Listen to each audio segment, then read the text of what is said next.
What is ripping? The pimps, the players, the hustlers, the people that bust them, and everybody else in between. The Thursday Night Throwdown has begun. The late night anger management class. Let's do this thing as we approach halftime right now in a much lower scoring game than any of us anticipated, or at least I anticipated. But isn't that always the way?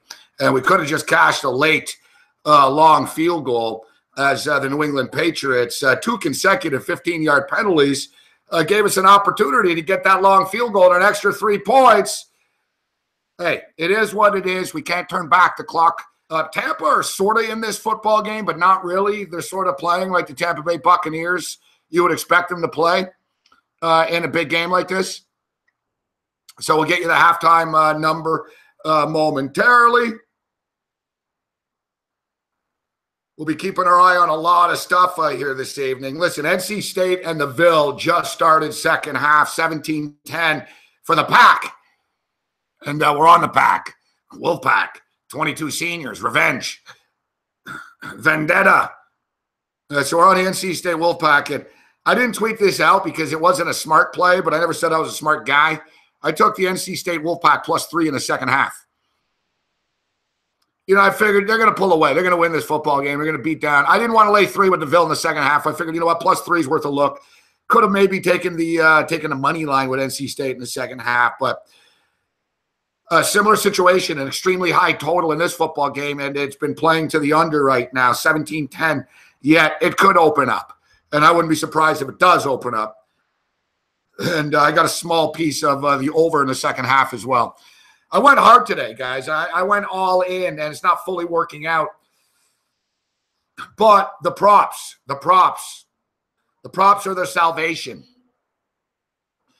I don't know. Will we say a prayer to Lord Gambler a little bit later on? Maybe. All right. So it's just you and me tonight, guys. It wasn't meant to be to book a guest here this evening. It wasn't meant to be. Ed Fang's been joining us on Thursday nights, and I like Ed, but, he stepped up from the Starbucks, and he gained a lot of credibility that time. Ed's a good guy, but Thursday nights might not be best for him. But I can't lie to you. I got to be honest. I don't really like having a guest on right off the top of the show when there's games on. I'm distracted. I'm going to be talking to Ed about some football game that's going on Saturday. I got fucking like $2,600 fucking action right now. I'm more concerned. This is going to be more of a rage. I'm going to flip this table type of show than guest show.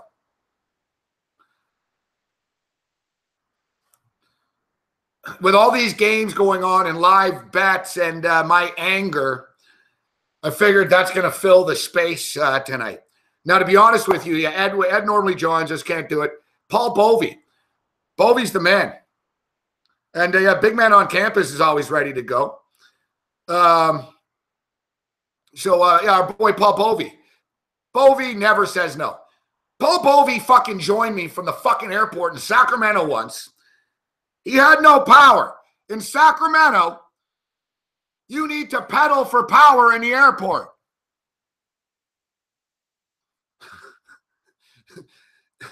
No shit. They're trying to keep people fit or something. So you get like fucking free Wi-Fi in the airport, but you got to pedal for it. Paul Bovey did a fucking TV hit once, pedaling for power. How you doing, Gabe? Right. Paul Bovey's done shows pedaling for power before. Paul Bovey has joined me like on a plane before. I've heard like the flight attendant, sir, you got to turn your phone off. He's like, yeah, 1 minute. He's Rams +6. Like Bovey's as hard fucking core as it gets. Bovey joined us from a fucking hotel lobby a couple of weeks ago, for fuck's sakes. Right? So I called Bovey. I'm like, Paul, man, everyone, you want to come on tonight? We'll talk halftime, get some bets in, and, we'll have some fun. And Paul was in Vegas for the shooting, and his buddy was there at the concert. And Paul, fortunately, his friend didn't get shot, but he called. Just the luck, huh? Bovey's in Vegas. His buddies come to town. They're like, yeah, we're going to go to the country music show. You want to come? Bovey's like, no, I don't like country music. They go to the show. They fucking call Bovey. Can you please come get us? Fucking, there's a madman shooting at us. So Bovey left Vegas. I spoke to him. He's like, I'm fucking rattled. I got to get out of this town. So Bovey went back to Los Angeles, and only Bovey, this is Bovey's life. The guy's basically at the shooting. When he picked them up, it was going on. Like, he was there type shit. He's like, oh, that was bad. Like, Bovey saw shit type of things. And then, so Bovey's like all rattled. He's like, I had to get out of Vegas. I couldn't, like, he goes, I felt weird going and betting the next day. Everything was just fucked, man. Like, I had to get out of there. To Los Angeles, my home. He's got a place in LA too. He goes back to LA, but Bovey's a high roller. He owns an apartment complex in fucking Fort Lauderdale. So he tells me that the project manager, the janitor building guy is stealing. So Bovey's like, I'm on a fucking plane, Gabe. He goes, I'd love to come on, but he goes, I'm boarding a plane right now. And he goes, when? He goes, I'll be landing in 3 hours. He goes, but it'll be a little late in Florida. I don't know where I'll be. I'm like, Paul. And Paul's like, he goes, I just found out about this, and I went right to the airport, and I'm going to surprise this guy and fire him. He goes, I'm going to get there overnight. I'm going to surprise this guy in the morning and fire him. I'm free to do a TV show tomorrow if you want, though. Hopefully Paul's packing.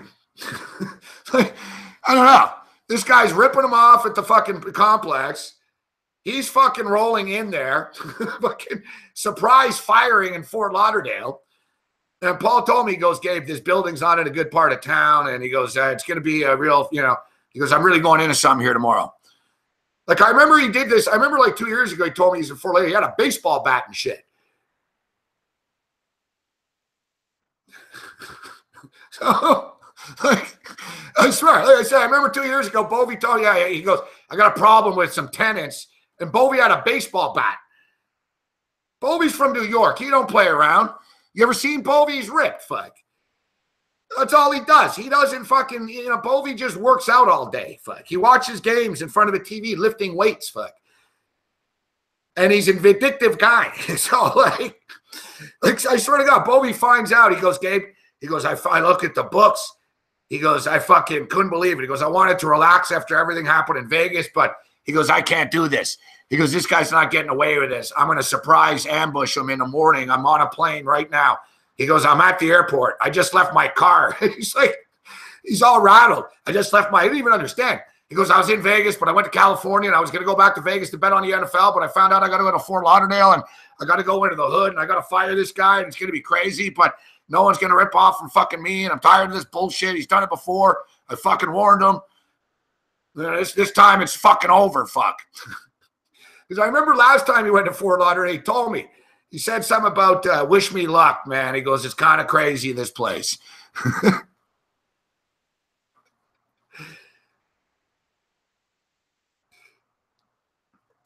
No, fucking, it's going to be like 6 in the morning. Fucking Bovey's going to be knocking on this guy's door. Hey, I want you out of here. You're fucking done.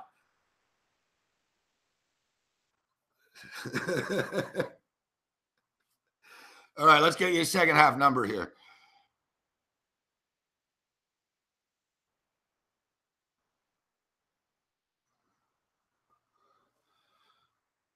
New England Patriots minus a half a point, over under 26.5.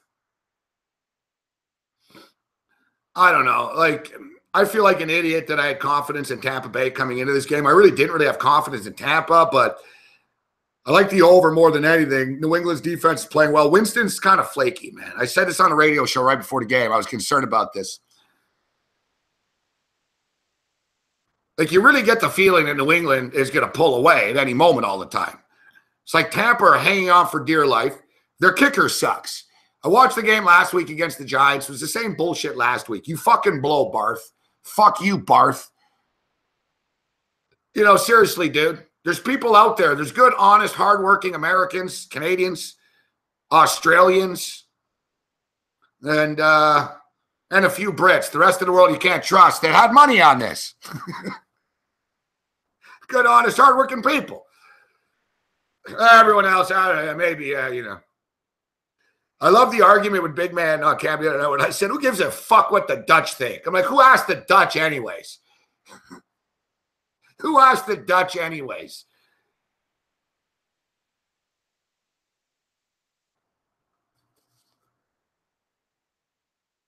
I don't know. I think this game's going to open up.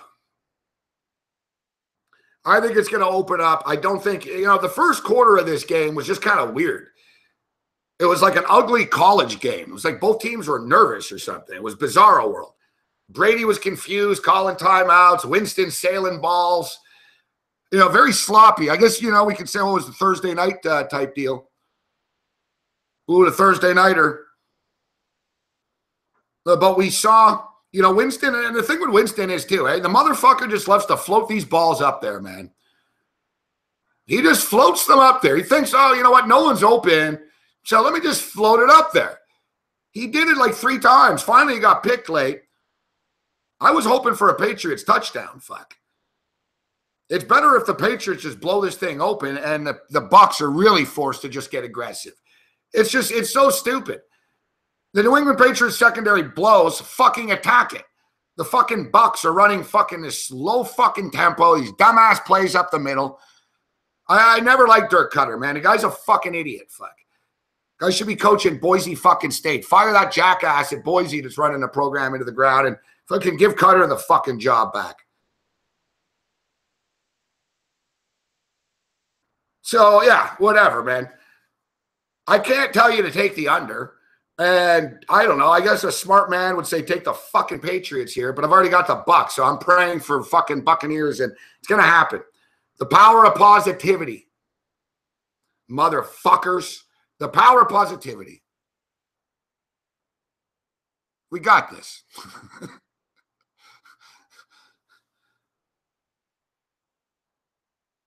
we got this.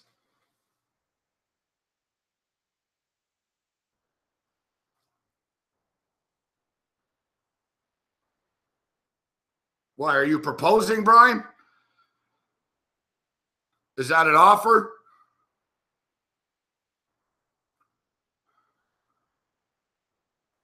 Jax J. Settle down, Jax J. It's fucking 13-7 right now.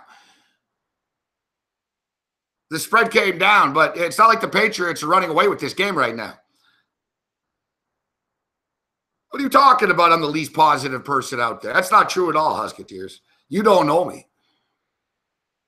I'm very positive.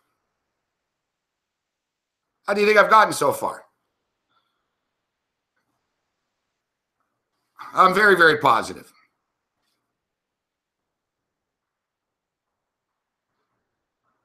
Anybody that watches me, listen, yeah, I have a reputation for yelling and freaking out.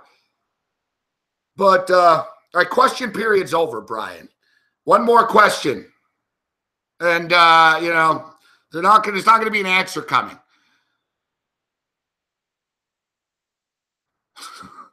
you got one more fucking question, and you're not going to like the answer.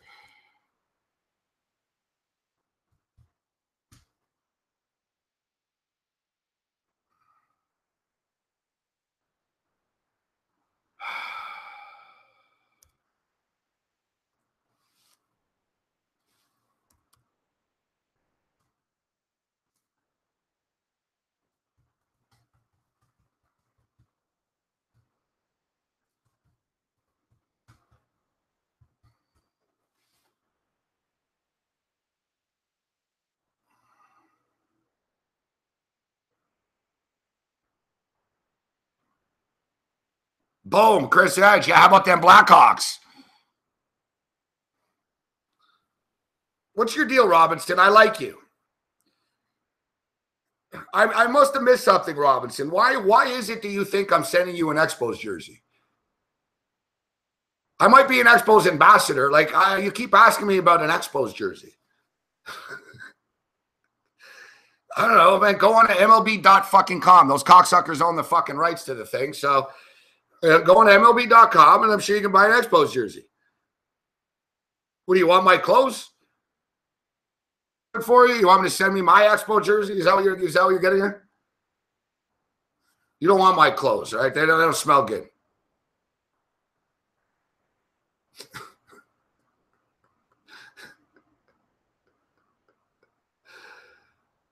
I know Robinson's all right. He keeps asking me about an Expos jersey. I don't know if it's his inside joke or something. Yeah, where's my fucking elephant? Yeah, Expos jerseys for everyone, guys.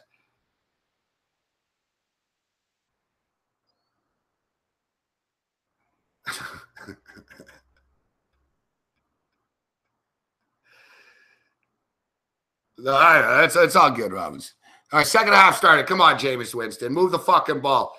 I want to shut everybody up. I want to shut everybody. You shouldn't have taken the Bucs. Let's see. This is the second half of football to be played here. By the way, I also gave people the Cleveland Indians and the Houston Astros, as Chris Edge is aware of. Going deep. Come on, catch it. Fuck Winston. Fuck, you fucking had him, man. That's the thing with Winston, man. You're close, but it's not good enough, dude. You got to make that play, Winston. Dude. You take the lead. You over. Come on, man. Come on, man. For fuck's sakes, dude. Dude, fuck, man. You're in year 3. This is the thing that drives me crazy about this guy. Make a fucking play, you motherfucker. You guys miss a fucking chip shot field goal. 56-yarder.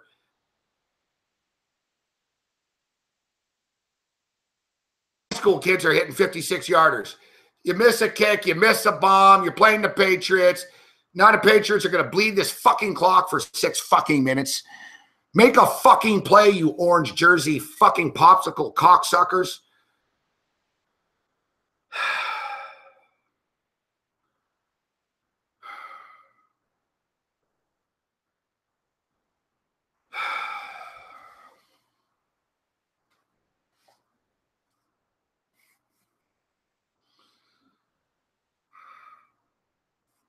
I just want to enjoy the game.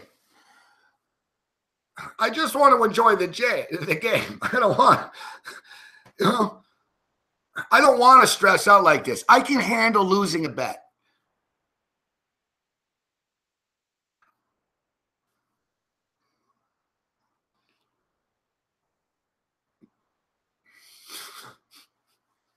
I can handle losing a bet. It just frustrates me to see a guy wide open. Deshaun Jackson was wide open. You had him. Boom. That's a touchdown. The game is a total different game. The crowd's going crazy. It's 14-13. We're rocking. The Bucs are covering. The Bucs on the money line are in. Winston, you overchuck him. And then you're smiling, walking off the field. There's nothing funny about it.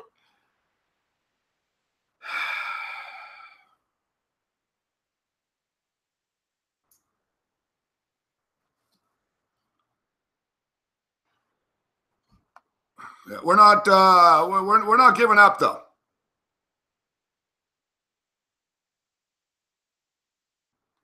We're not giving up.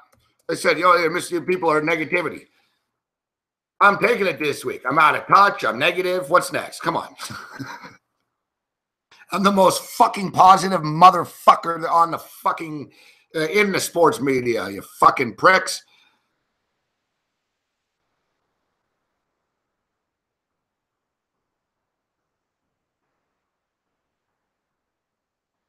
It's just, really, Winston, if you want to take your game to the next level, dude, you got to make those plays. All kidding aside, you're playing the Patriots. This isn't the best Patriot team that we've seen in past years by any stretch of the imagination. This is a winnable game for you guys. The Patriots aren't blowing you out. It's a winnable game for you. You've had opportunities. They gifted you 30 yards at the end. Yeah, it was a 56-yarder. It wasn't even close. It wasn't even close. It's like you look like a kid kicker for Akron University or something. Like I said, I saw you last week, Barth. You fucking blew, dude. That's why when you go to the fucking store, you don't see any Barth license plates. Oh, there's a play for the Patriots right away. See, Tampa,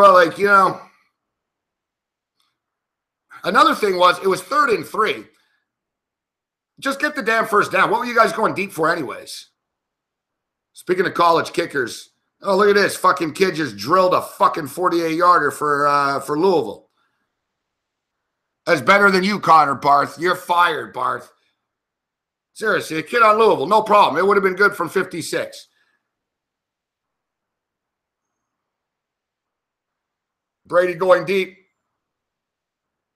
And unlike Jameis Winston, Tom Brady drops it right in the breadbasket. Right in the breadbasket.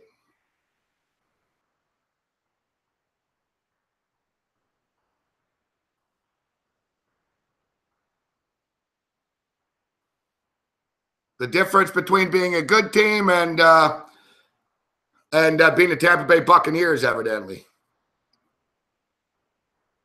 Tom Brady. We got Brady over completions. We're going to start pulling for the prop soon. I think we need one more catch. Oh, big play run here. New England's just bullying them now. Tampa are frauds. I let my disdain to the Patriots and Chris Meany on a Fantasy Sports Network today brought up a great point, and he's bang on about this. He said, the thing that worries him about the over tonight is he said, the Patriots are going to fucking probably milk the clock and just sort of take their time to give their defense, more rest, keep their defense off the field. And you notice Brady's not in a rush.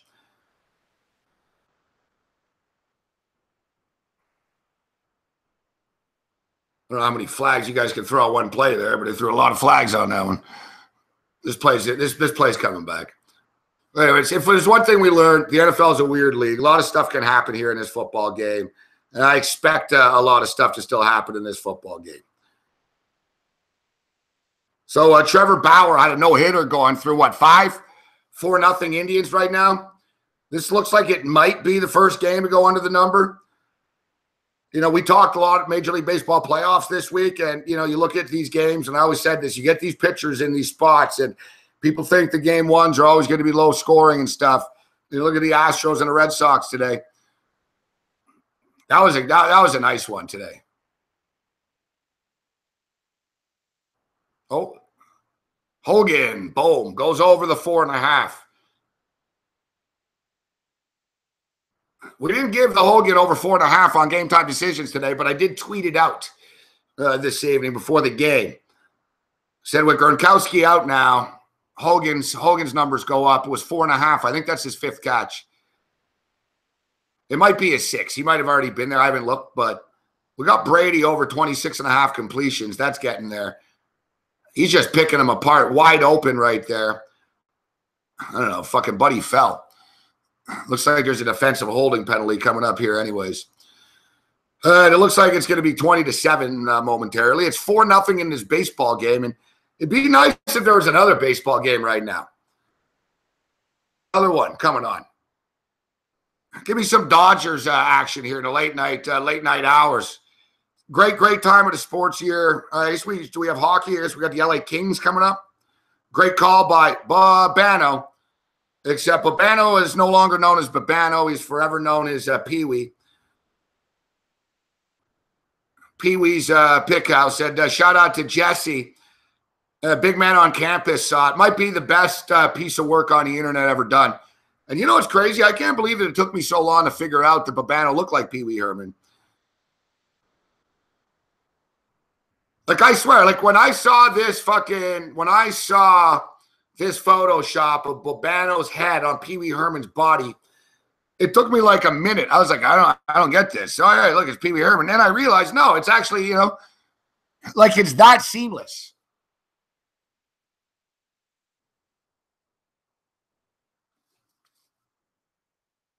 It's that seamless. The Dirk Cutter's a fucking idiot.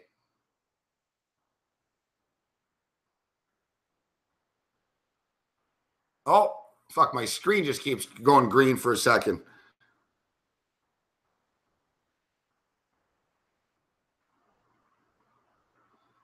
Yeah, the Pee-wee Pickhouse. PeeWeePickhouse.com.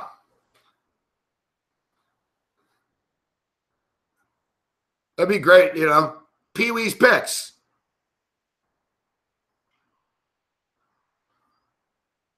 You guys saw the same thing. I thought it was it's their natural feed. It was the natural feed. No, we love Babano. Great guy. And Babano tweeted me. He said that he does a good Pee-wee impersonation. Brady under pressure. Ball gets batted down. All right, I think our long field goal prop comes into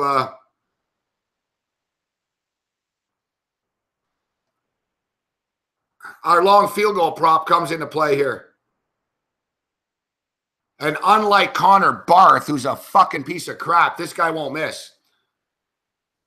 Yeah, instead of the word of the day, hey, what's up, Larry? Perfect. It's a 44.5. It's 44.5. This is a 45-yarder. Boom.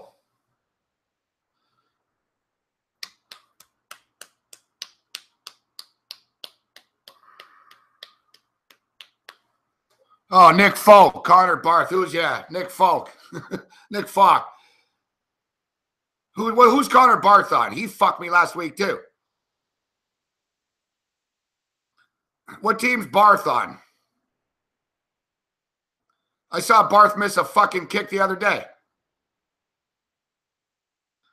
What team is Barth on? I got Barth stuck in my head.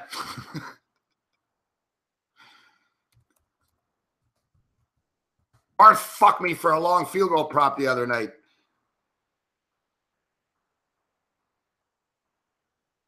Oh, the Bears, yeah. That's it, the Bears, you fucking prick. All right, NC State's got the football right now. This game ain't getting anywhere near the total. It's 17-13 still.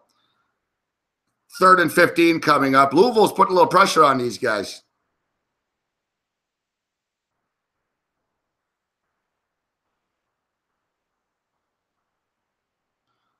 Yeah, I don't care who the fucking kicker is. All I know is the long field goal prop just won.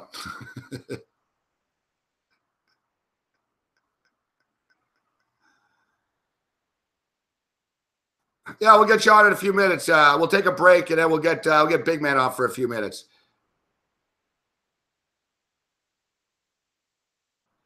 Yeah, this game is still this game. I'm not giving up on this game yet. All right, let's do a little prop check here. How's our props coming along? The Jameis Winston props should start to come into play soon here because he's going to be forced to throw. Fuck, he's useless. Motherfucker, he's 8 of 17, guys. I'm not good at math, but that's less than 50%. What is that, 48%? Whatever the fuck it is. I know it ain't 50%. 8 of 17, dude. 8 of 17 for 71 yards. Like, what the fuck's wrong with you?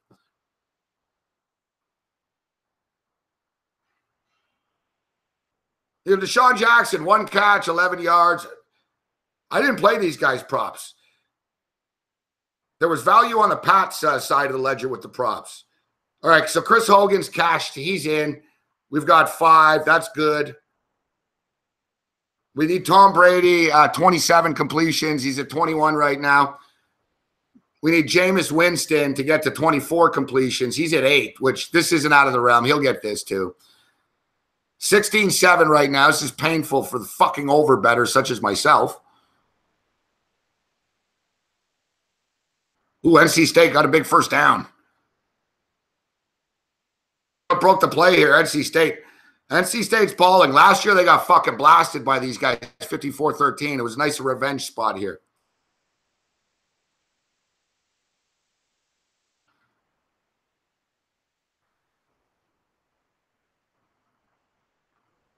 A lot of idiot kickers in the NFL. I'm taking a Barth. Who's the guy? Who's the scared-looking kid? What team is he on? Remember the other night? We're like, who the fuck's this kid? Seriously, like, look at that, Winston. Like, look at Winston just float these balls out. That's a shitty play. You're throwing the ball sideways. It took forever to develop. Like, look at this play. You're going too long on it. There's no zip on the ball. Like, that play didn't have a hope in hell. And you run that on first down. Let's throw a 15-yard out pattern, fuck. He fucking one-hopped it there. Like, that's the thing with Tampa. Like, if you see that it's not working with Winston, if you guys run the ball for 2 yards, you're having a fucking snap. And it looks like it's a run play up the middle coming up. All right, that's great.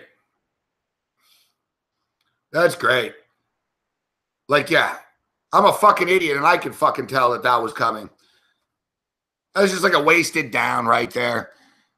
Now what are you going to do? You're going to throw it like 48 yards down the field or something on 3rd and 6? You know what's amazing, too? Tampa's like little 3 and outs. They're doing it. They do it so fast. They keep putting Tampa's defense back out on the field. 0 for 5. You're 0 for 5 in 3rd down conversions. What do you got here, Winston? What kind of duck are you going to throw here? Fuck. That's great. 3rd and 6. Let's throw it 3 yards. Great play calling by the Buccaneers. Let's throw a very difficult pass on 1st down. Let's throw away 2nd down on a play that's not going anywhere. And you know what would be great on 3rd down if we fucking throw it 2 yards with a bunch of linebackers sitting there. Great fucking play calling.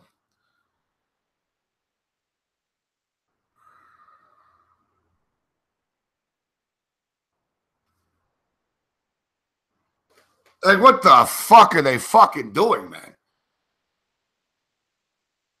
I know it's offside, you stupid idiots. Maybe if, you picked up more yards, it was 3rd and 6, you'd be in a spot now.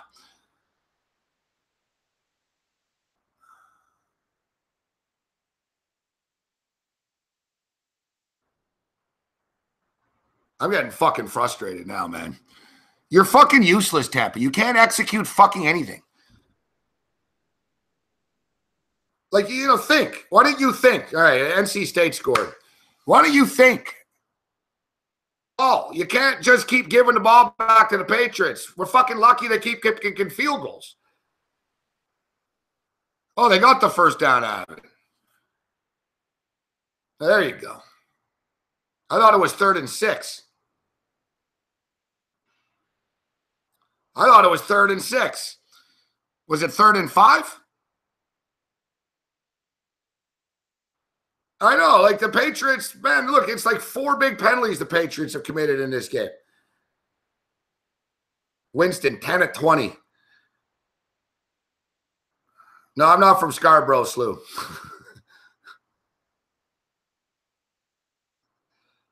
Come on, Tampa. Let's get a touchdown in here, and then we're right back in this thing. To me, if I'm Tampa, you got to go fast. Oh, it's 3rd and 4. All right. TV is a little distance from me. If I'm Tampa, I got to go up tempo here. New England's defense is very comfortable at the pace you guys are playing at. You got to pick the pace up because at this pace, they like this pace. It's like a UFC fight. Like one fighter, he's comfortable right now. The Patriots are comfortable defensively. I would speed this shit up on them. This slow deliberateness that you're going on, Tampa. You got to catch that ball. Wow. Wow.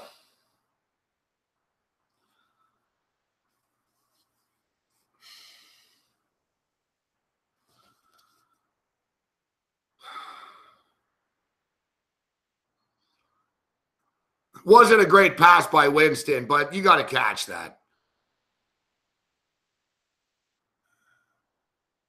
A professional fucking football player catches that ball.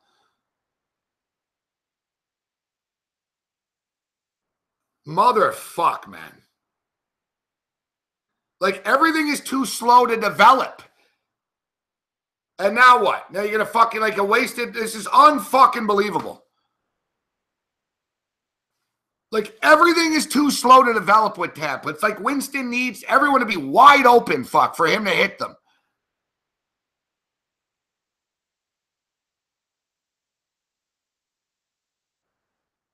Holy fuck, you guys are fucking pissing me off, Tampa Bay. It's unfucking believable. The play calling is awful. Winston is just fucking a step behind. You know, Winston, he's basically EJ Manuel. You know, like these guys, there's no vision. Like Winston can't zing it to where someone's going to be. He needs to see someone open and then try to throw it there. But these balls are fucking ducks. Every fucking play, man. You got linebackers on fucking coverage now. And another thing is, Winston, why do you throw it to guys that are completely covered all the time? And then act surprised, fuck. You're like a black Eli fucking Manning, man. Fuck, man. You know, like Winston does this. Oh, you know, I don't know what happened. I don't know what happened. You threw it to a guy that had two linebackers in front of him, fuck.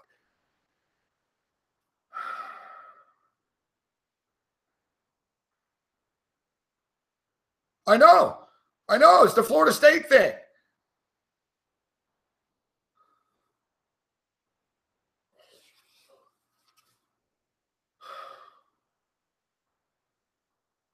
That's because they're fucking stupid. Florida State, what are you, really?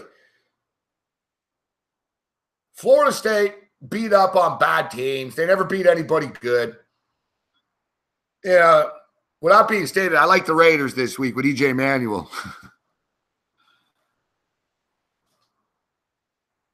No, Anthony, and this game could go over. It should go over. It could have went over.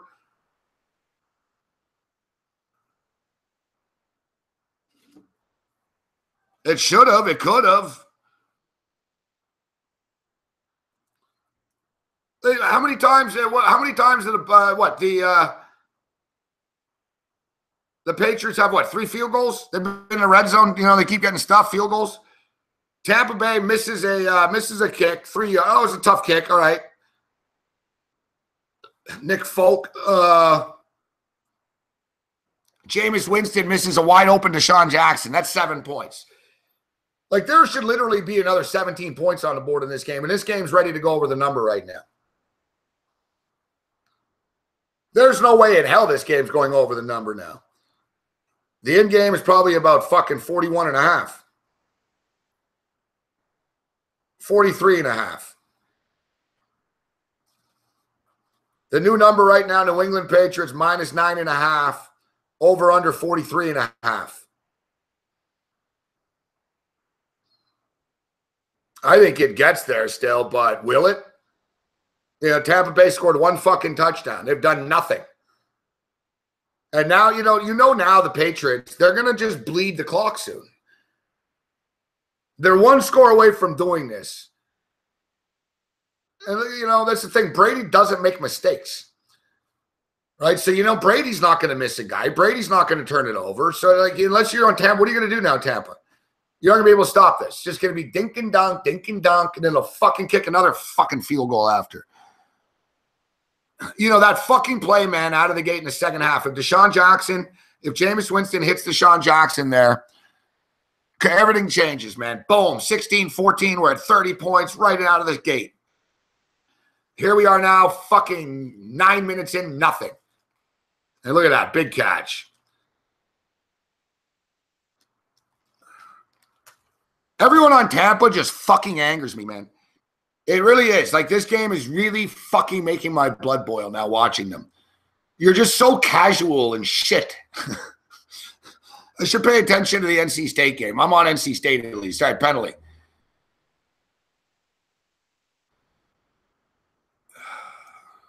My heart's really beating now here. I'm getting upset. I got to calm down a bit.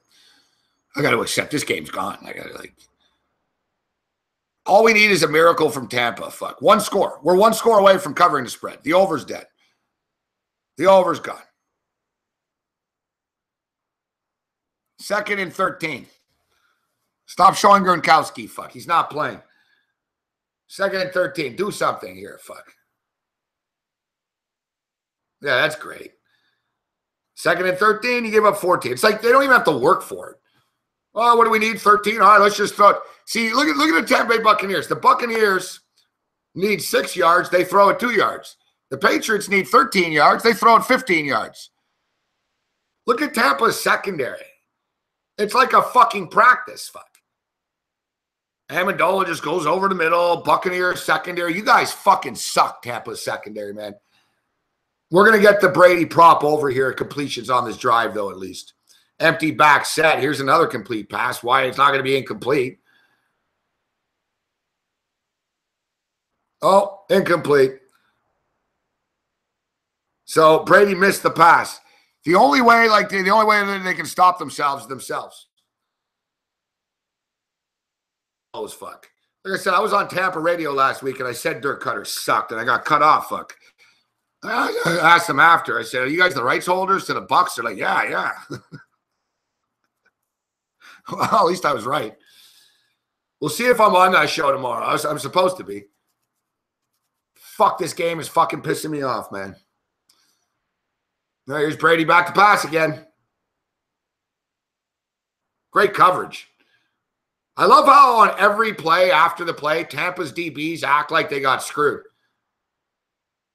They didn't get screwed, dude. You're just shit. Great coverage here. Great coverage.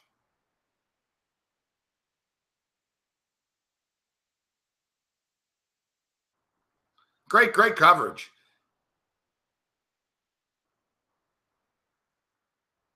The in-game total falling to 41.5 as the Patriots just bleed the clock.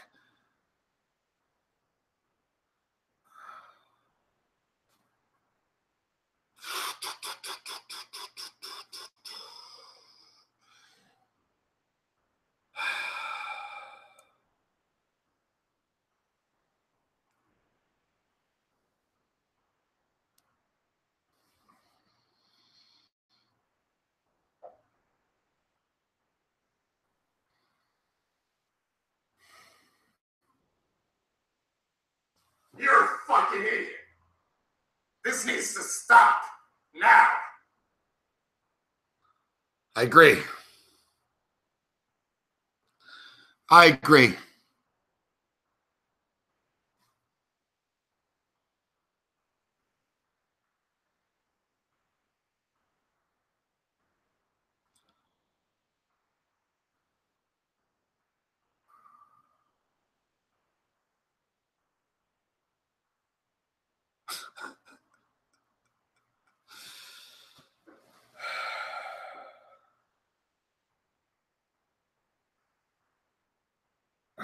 think this expresses it.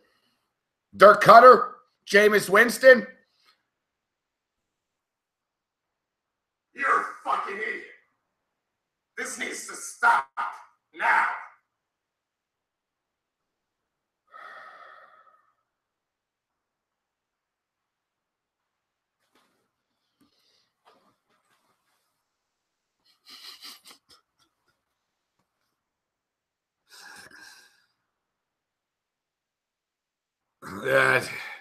They are. They're the definition of a mediocre, shit-ass franchise. Except, listen, I want all you Patriot backers to say that this game is over. I hope that people fucking jump online and say, "Oh, Patriots win and cover."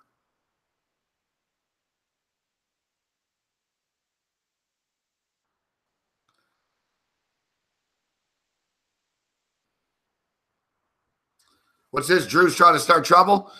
No, I didn't say I'd beat LeVar Ball one-on-one. I said I'd beat him in horse. I said horse. Let's not talk about the balls here tonight. Yeah, exactly. Everybody, Chopper. I like to Chopper. Exactly. Everybody, let's celebrate the Patriots winning. We knew the Bucs couldn't cover. The Patriots are too good. It's a lock. It's a lock. You guys, the Patriots, if you bet the Patriots, it's a lock. You've got it. It's a lock. Game's over. I've won like this before. We all know, listen, there's a couple of different ways, there's a couple of ways to handle this. There's the pray for fucking life like we did with Lord Gambler the other night. There's the rip the fuck out of the team. There's the give up on it when you really haven't give up on it. There's this game is over, the other team has won. And yeah, there's a bunch of different ways.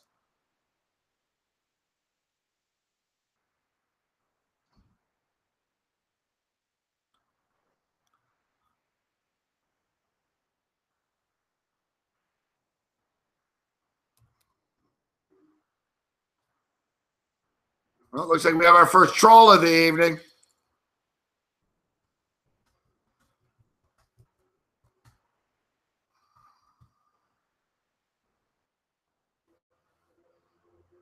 Looks like we have our first troll of the evening. I would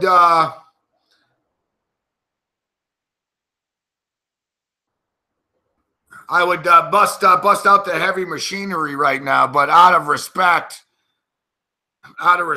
for those in Las Vegas, instead we'll just have to punch you in the fucking face. Fumble, pick it up. Boom. See, trolls, every time the trolls come out of the woodwork.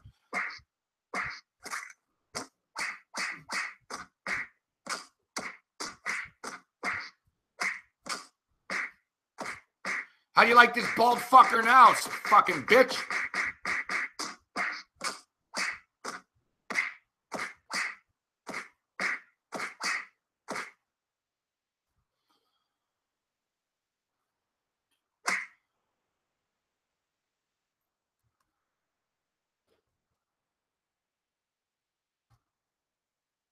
You like that?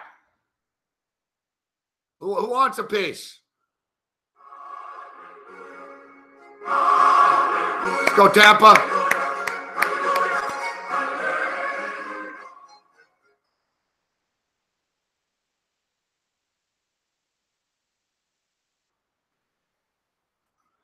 Power of positivity.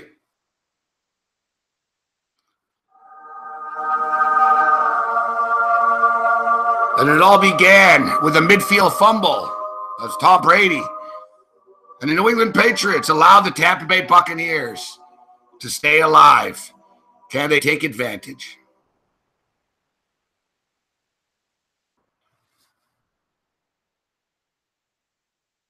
Second and 6. Don't upset me with this play call.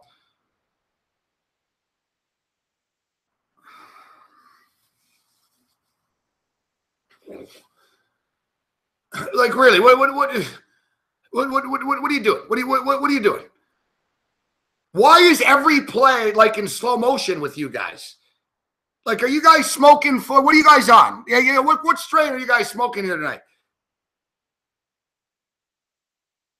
You gotta smoke the fucking sativa. Fuck. These guys are smoking the wrong strains. You gotta smoke the light weed. It's like these guys have smoked a fucking, they're smoking Bruce Banner here or something, fuck, on the sidelines. Hurry the fuck up. Everything's so hard with you.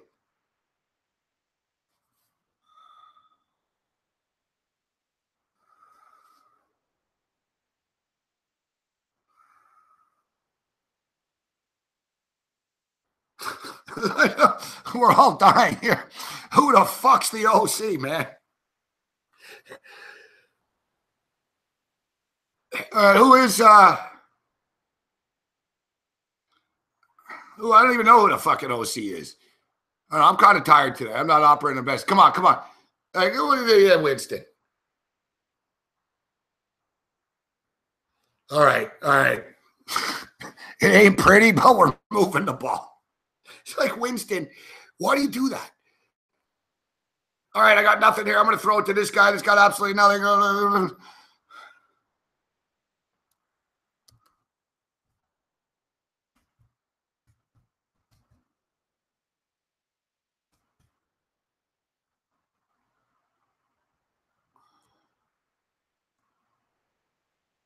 Todd Monken. Who the fuck's Todd Monken? Fuck. Todd Monken's the fucker that gives the ball on a 3rd and short to a fucking 140 pounds of Quiz Rogers up the middle.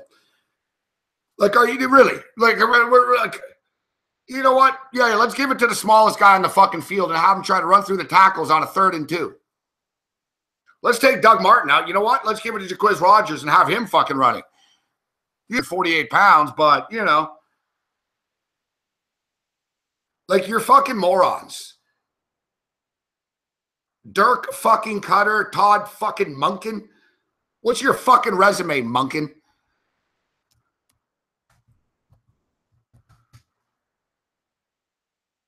Todd Monken. He looks like a fucking idiot. Fucking Wheaton, Illinois.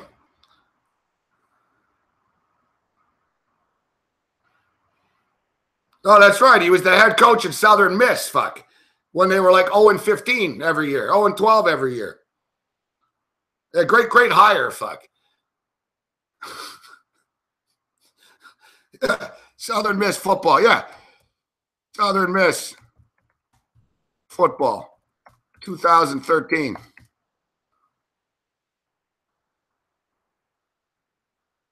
Yeah, they went 1-11. Head coach Todd Monken. Unbelievable, Tampa. You're a genius, eh, Cutter? Let's take the guy that ran Southern Miss into the ground, They were fucking good when Austin Davis was there and shit. Yeah, Todd Monken. Great resume. Head coaching record. This is his head coaching record. So get this. Todd Monken, this is unbelievable. I thought Nate Hackett was bad. What, are you guys sleeping together? Dirk Cutter and Monken? Are you a couple or something? What is this? The guy's never coached in the NFL in his life. He's never coached in the NFL in his life. Oh, no, sorry. He was the wide receiver coach of the Jacksonville Jags. That doesn't count, They're not an NFL team. In 2007. He was the head coach of Southern Miss. He was the offensive coordinator of Oklahoma State in 2011. Louisiana Tech wide receiver coach. Eastern Michigan quarterback coach. Yeah, sounds like you're qualified to be the offensive coordinator. He's never been an offensive coordinator in the NFL before. He's got a career record of 13-26. Yeah, he's a real fucking boy genius, this fuckhead.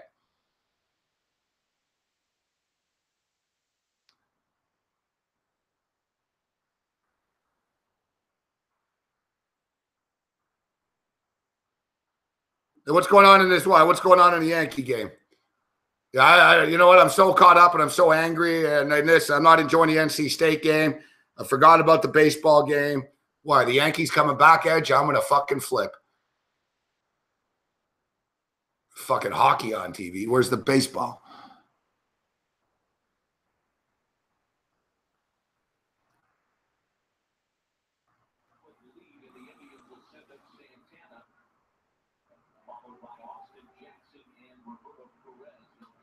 For nothing.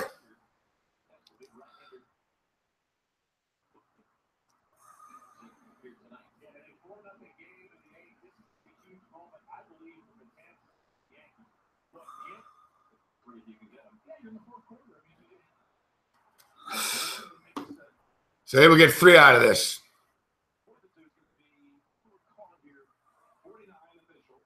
He's going to miss, too. This 3 is essentially useless for him, but whatever. He's going to miss, too. Watch.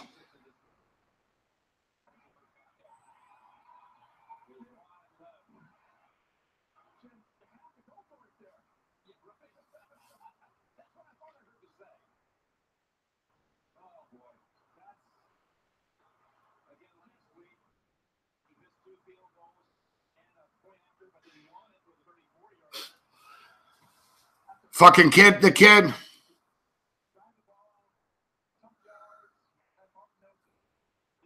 You guys can't get first downs. Look at Winston. Yeah, like it's a big joke. Fucking this kicker, like really, dude. This fucking kicker. Like they're not even close, these kicks. They're not even close. We're done. How many times do you think the Patriots are going to allow this? How do you not go for it? Like, what are you doing? You know your kicker's not going to make it. It's a 49-yarder. The guy missed 2 kicks last week. The 56-yarder before wasn't even close. You're down by 9. You need touchdowns. It's 4th and fucking 2. And there it is right away. Boom. They're a poorly coached team. They're a poorly coached fucking team. They're a flaky team. About this game, the Patriots haven't even played well. It's fucking embarrassing. You're a fucking disgrace, Tampa. Fuck do I hate you, fuck. Like, you're just fucking, unfucking believable, man. This fucking kicker, guys, the point spread was 5 for a lot of people. You get 5 points. We're down by fucking 9 points. He makes these 2 kicks. We're down by 3. Like, this kicker is, Nick Folk is costing us the game.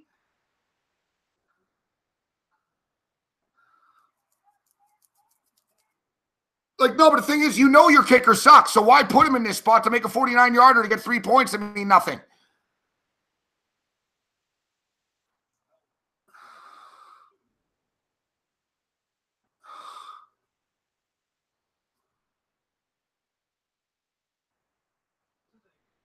Whatever, man. You know, it's unfucking believable. The fucking amateurness of this bullshit. You got to go for it. You know, but Dirk Cutter sucks, dude. I've said this before.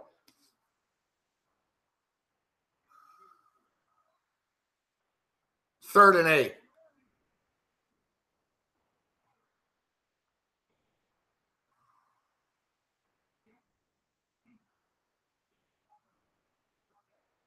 Yeah, this game's done. Yeah, that's another thing. Ace Farmer's right. You guys drafted Arguello. Fucking give the kid a fucking chance. Fuck. Exactly. So Arguello missed a couple of kicks. Fuck. It was like he was a scapegoat for their uselessness. What? Fucking, I'd rather have Arguello on my team than Blair Walsh or this fucking Nick Folk piece of shit. Nick Folk. I'd rather have Joni fucking Mitchell, the folk singer, than you. Fuck. What are you even doing in the NFL? Fuck. Seriously. You know, just quit, dude. Just quit. Like, after the game, you should retire. Fuck. You're a fucking disgrace. You're fucking stealing fucking money, you piece of shit. You're getting fucking paid? What are you getting paid for? What are we paying you for? To miss field goals every fucking... Dude, I watched the game against the Giants last week. This guy fucking sucks.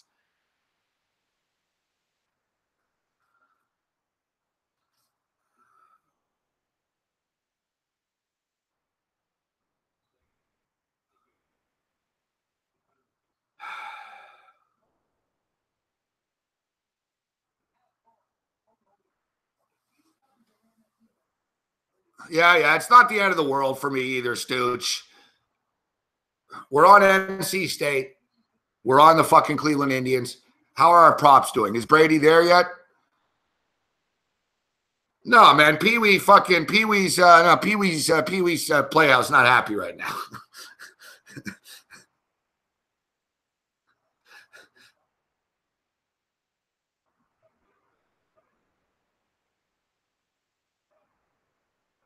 They're really letting us hang around, the Patriots. It really is unbelievable. This is just a bad game. The Patriots are a bad team. The Bucs are a worse team. Yeah, Pee-wee's Pickhouse let us down, fuck.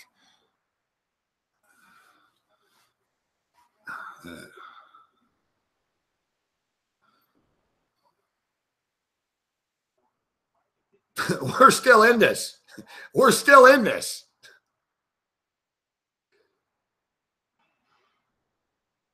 I'm trying to come up with a Pee-wee fucking Pickhouse joke, but I got nothing but nasty shit.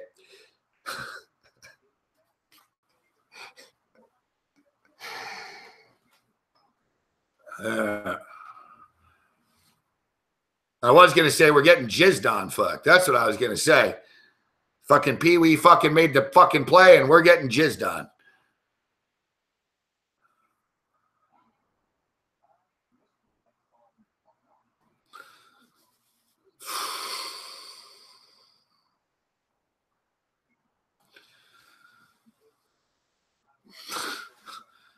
Oh, for the record, last night, too, somebody asked me if I ever slept with a porn star. And I only realized after the show. I was like, oh, yeah, I did. Fuck, a couple. I choked under pressure. All right, we're still in this. We're still in this. Yeah, he's a fucking daughter. Yeah, I forgot after the show. I was like, oh, fuck, I did. Fuck. I was like, yeah, I was thinking. I was thinking, how come I never did? I was like, no, what are you talking about? I was like, you fucking idiot. You did, fuck. Her and her. I was like, oh, yeah. I forgot about that. It takes me a while. I've lived a lot of different lives, so it takes me a while to remember certain things. You got to shake it. If you know, I'm like, oh, yeah, all right. All right, so we're still in this. It's still good. No, Brie Olson, I didn't get along with Brie Olson well. Remember I even said, I can't believe I left Brie Olson alone. I was in a room alone with Brie Olson for like fucking 5 minutes, and I was like, all right, I'll see you. Like, I got up.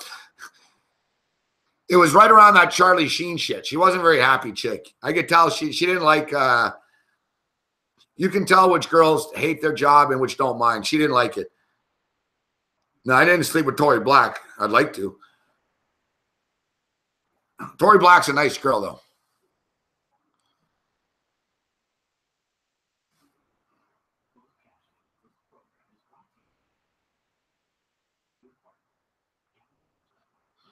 Fuck, this game is frustrating. Oh, 32-19. We're getting up there. You're right, as far as the total is concerned. Hey, listen, I played the second half over of this NC State game, and I also have played NC State. So, you know, if I lose this game, I lose this game, as long as we end up in positive units. What's going on here in the second half? Looks like there's been a lot of points, right? What, 10? 24. Fuck, the second half total was 33.5. Shit. All right, Tampa.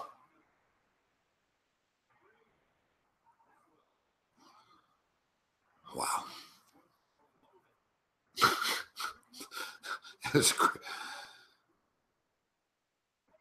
Great start, right? Blitz up the middle. Whatever. Winston did a good job getting rid of that.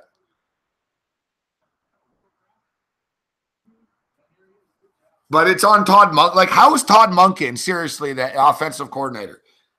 So what? You're the head coach of Southern Miss. You go fucking 13-26, and you get a head coaching job as an offensive coordinator. Why? Because you know Dirk Cutter?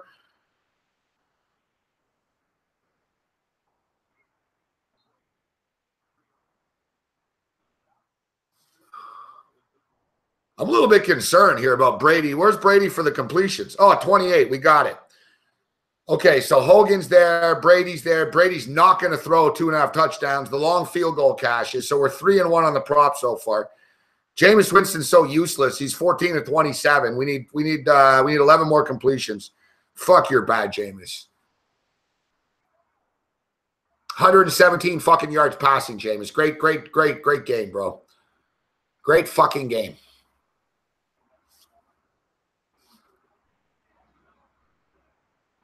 Run! Oh, fuck!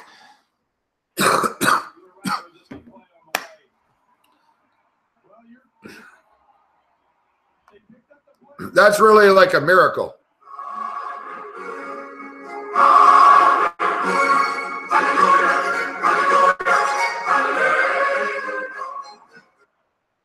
It's like miracle of biblical proportions. You guys got a first down like that. Fuck, I thought Deshaun could pop it there. Come on, Jameis. There you go. There you go. Come on. We got this. We got this. Never in doubt.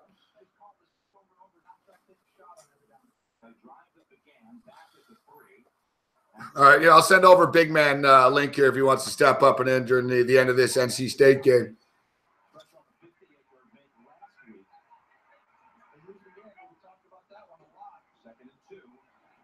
There you go. All right.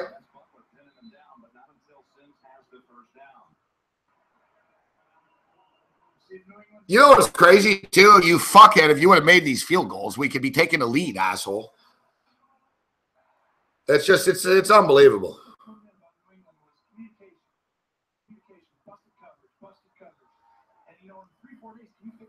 Come on, man. Yeah, I know. If he gets stopped here, he's going to try to kick another field goal. One thing is, a field goal kicker is supposed to make a 49-yarder. No, we need a touchdown. No field goals. We need a touchdown. There you go. I like that play. Why weren't you doing more of that before? Like if you're, this is what I don't understand. It's like if you're a pitcher and the catcher keeps calling for a curveball and you don't have your curveball, you change the pitch. Like this Monken guy has fucking Winston doing the same things over and over. It's not working. Like, how about we make it easy and fucking dink it to Jaquiz Rogers and let the little fucker run with it? Like, fuck, man. Figure it out. Monken, 3rd and 2. Let's give it to Rogers. Yeah. Rogers is small. He's 5'6", fuck. All right.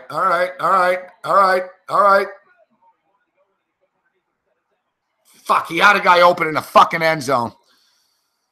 You heard Romo. He's open. Fuck. You're so slow, Winston. Like Winston, this is what I told you. Like Winston needs it to be wide open to recognize it. The only thing Winston takes on his own are fucking crab legs, fuck. Everything else he's fucking patient with.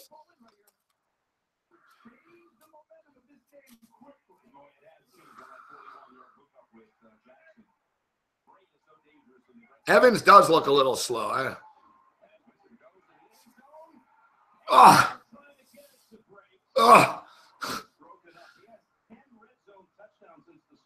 Yeah, they're.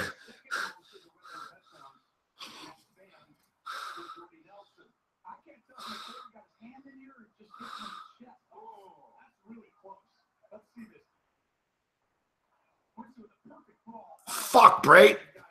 Fuck, Brait. He put it right there for you. Dude, what is wrong with you guys, man? I'm gonna be sick if they kick a fucking field goal.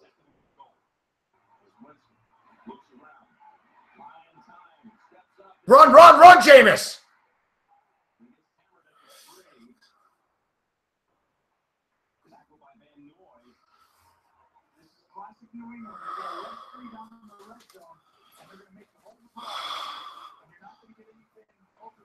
No, you can't kick it at the 2-yard line now. They're gonna kick it. I have plus fucking 4.5, guys. I got a bad number late. I need a touchdown. This field goal. No, I don't have it at +6. Who has it at 6? I don't have any confidence in the play call. I'd run a QB sneak, fuck. All right, a little draw here. Holding. Fuck, you guys are useless.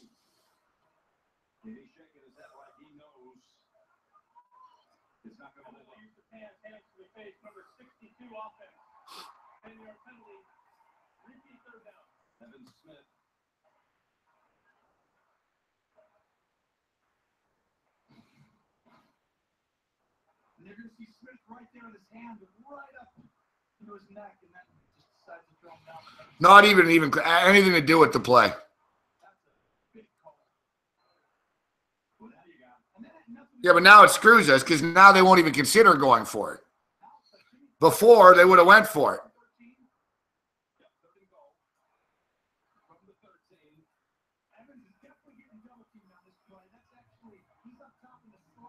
Yeah, you really fucked us, Cameron Brait. You catch that, bro. It's a touchdown. Like, this is such a bad fucking beat. Winston throws it about 20 feet in the air.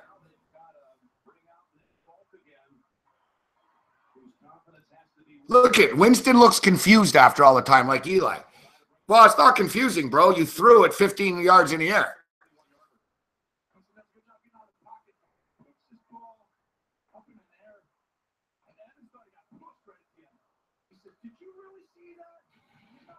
So these guys get to the 2-yard line. It's like we're watching the Giants here.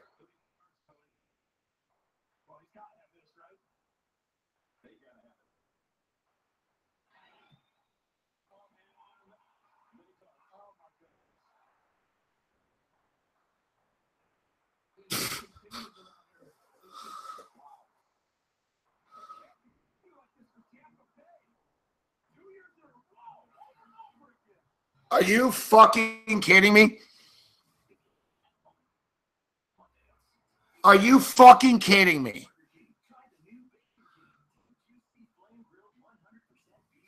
This is.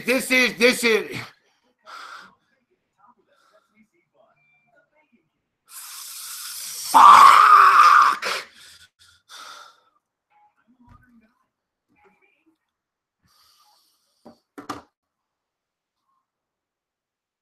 You're a fucking idiot. This needs to stop now.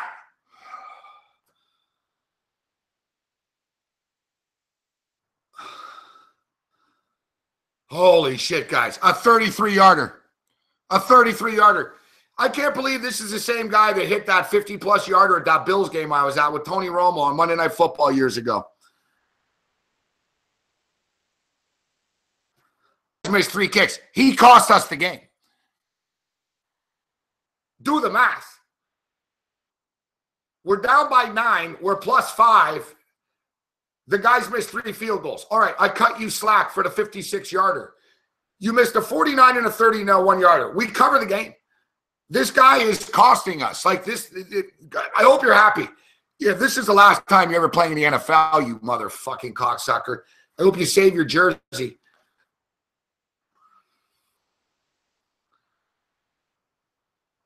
This is fucking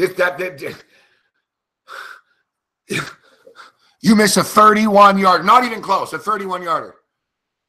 Stephen Hawking can make a 31-yard field goal.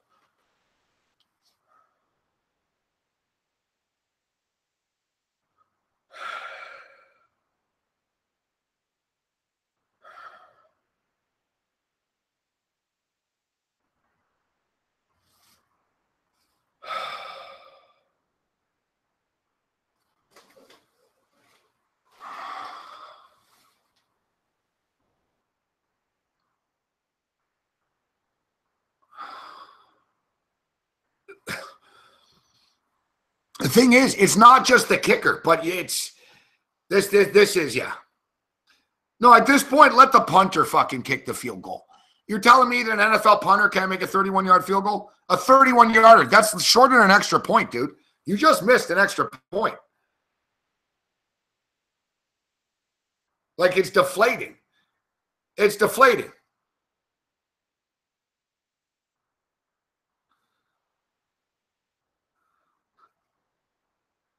I don't need a drink. I need some fucking heroin. Look at that. It's not even close.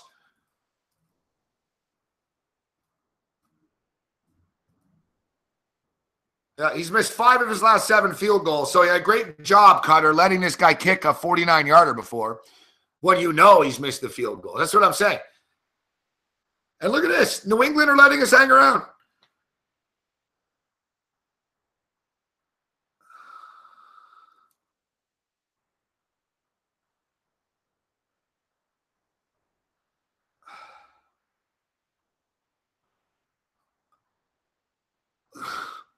Can Kaepernick kick?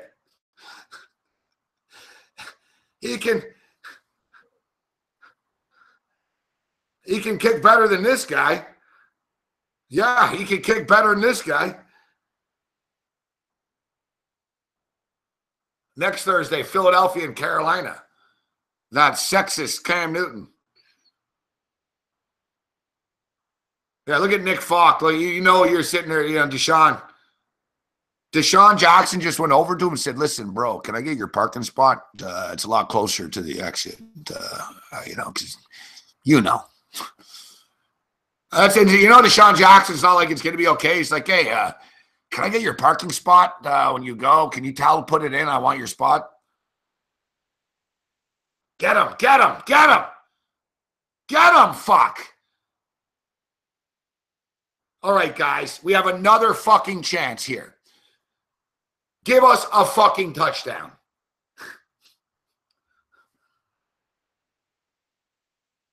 All right, I need a quick break here, guys. Give me a minute here. I'm gonna go, you know, go into the bathroom. I need to relax here. What is this fucking?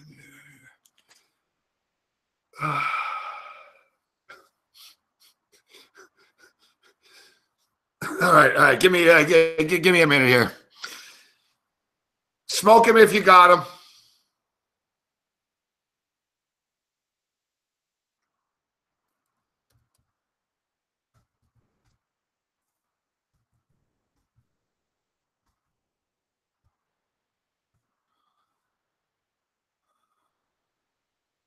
Smoke weed every day.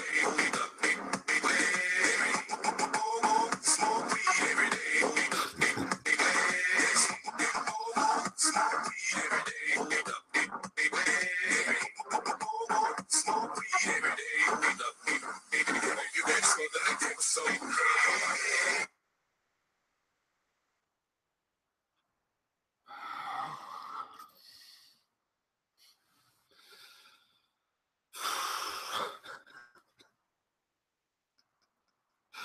Quick break.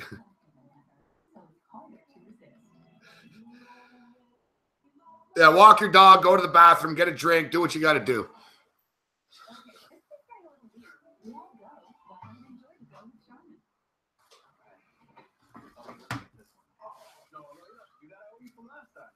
Here, let me send you money to my BMO app. I have a BMO app too, so don't worry about it. I got this covered. I insist. Please, let me pay. Let me. It's my pleasure. Would you let me pay? Let me pay. You're too kind. What's going on? It's a Canadian standard. The feeling you get when e-transfers are free, easy, and unlimited. That's the BMO effect. Nicorette Quick List can help you finally quit smoking. So you're not stopping. You're starting. With the new Nicorette Coolberry Quick Mix, you're almost 150% more likely to quit. Nicorette, do something amazing. You can now combine the 24-hour withdrawal support of Nicoderm with the tough craving relief of Nicorette Gum, Mini-Lobby, or Quick Mix to increase your chances of quitting smoking for good. Choose a combination therapy that's right for you. The Bell Network is now 2 times faster, so you can get your life up to 2 times faster. Or download something you love up to 2 times faster.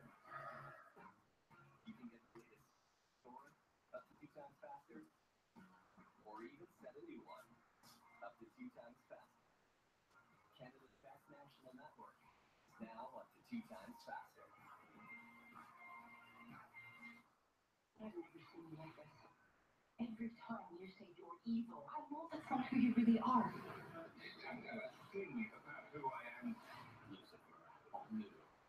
Sunday at 8 on CTV. After the game, the Mazda postgame show with interviews, analysis, highlights of tonight's game, plus a live interview at the start of the game on the Mazda postgame show.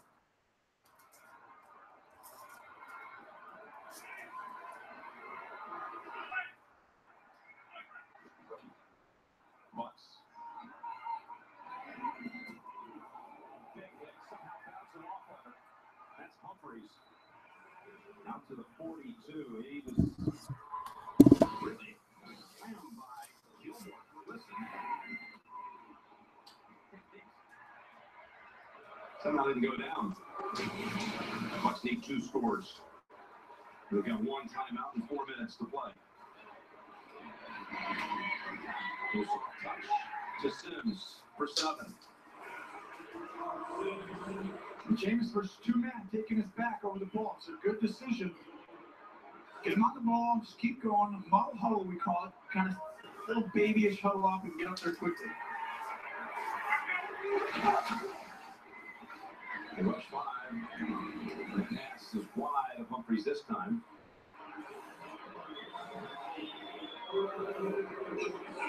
Winston with 107 yards passing in this quarter to push his total up to 216. Yeah, sometimes, when you go against this, a team's just going to play these type of coverages against you. You got to be able to run the football. And if not, it's just hard to get the shots. I like what they did. They opened up the passing game a little bit, allowed him to kind of recreate. Now, this is the play right here. Here we go. 3rd and 3. They pick up the pressure. He's going to run for it, but he flips it instead to Sims, and it got that first down at 42, gain of 10. More running and making a big fucking play, Winston. Like, All right, Moholo, get back up. Tony Romo, I like the way they're opening it up. Yeah, you're down by 9 with 3 minutes left, asshole. You do want to score here, 2-minute. Come on, let's get this Winston prop. Safety timeout. Here's Winston. Hit a jam. Oh, that was like an awkward tackle. He's back on his feet quickly. You got to throw that ball away. Those are just killer. It takes you at least, he's not going to get this snap until under 2:45. And it's just, there's too much time. Yeah, shut up, Lobo. What do you want him to do, Frank? 2nd and 5. 2:40 to go. Oh, fuck off. Snap. Picks it up. Steps up. Flips it. In the direction of Humphreys. Holy fuck! That's a big call right there, whether he was in the grass or. Let's see if his knee is down before he lets go of this ball. Just takes his eyes off for a second. A little wide. Watch right here. Oh, that's really close. Right there, and smartly though avoiding the sack. I would throw it if I was New England. They do. They got a challenge. Fuck. Belichick just tossed it.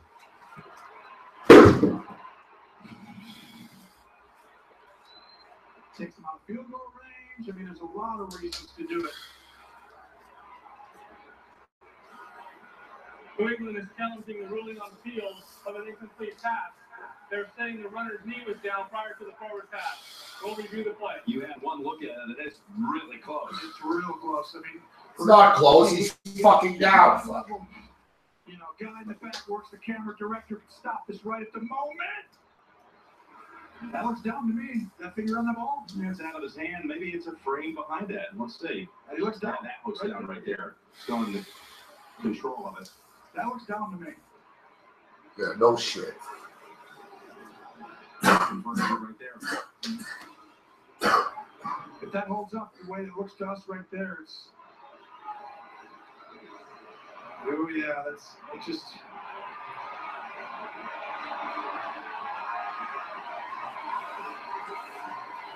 Yeah, he's down. We'll see if they agree with the high-level CBS brass up here in the booth. I've never been called the brass before. I thought that's what you were. Yeah, right. I just thought, Now, are you in the huddle at this point? Whatever way it's going to go, and it looks like they're going to, the Patriots are going to win this challenge, but still trying to figure out some plays you might need to call here. yeah, no, what you're doing is you're calling the play now. Winston should have his team on the ball. And, you just need to get up there and you got to run this play quick, and you want to get back up on the ball again quickly. Now, the thing you have to determine is it's going to be around 3rd and 12, right? They got to get in field goal range first. The hard part's going to be, let's hear After review, the runner was down prior to the forward pass. It'll be 3rd down at the 47-yard line. New England will not be charged with a timeout. Please set the game clock to 2:35. It will wind on my signal. It'll be 3rd and 15, Tony, from here. this is the hardest thing in sports right here. 3rd down. If you want to kick a field goal, if they get it to like the 38, they got to run the kickers on the field, and they got to kick this ball. Or you've got to all of a sudden throw this football past the 1st down marker. If not, it's going to be really tough to see what the coach calls right away. And as bad as the Patriots defense was the first 4 weeks, they did not allow a 3rd down conversion of 3rd and 10 or longer. I lost the remote control.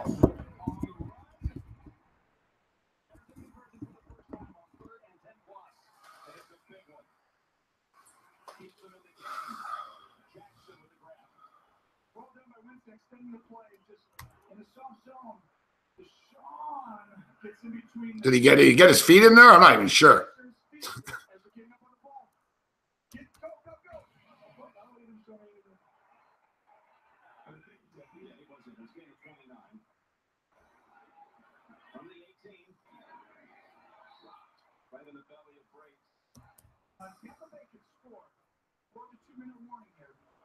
If they kick a field goal, I'm going to be sick. Because this fuckhead, if he would have made a couple of these others, you can't kick a field goal, guys. You need a fucking touchdown, all right?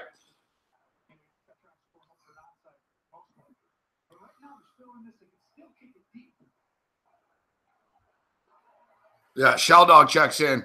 Yeah, Nick Fuckhead. Yeah, Nick Fuck. Good call. Good call, Sheldog. He is Nick Fuck.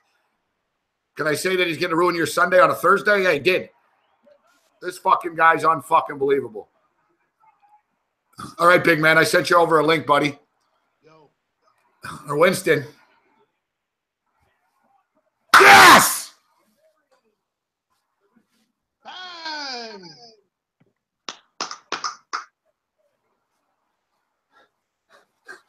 Sorry, I had to get out there.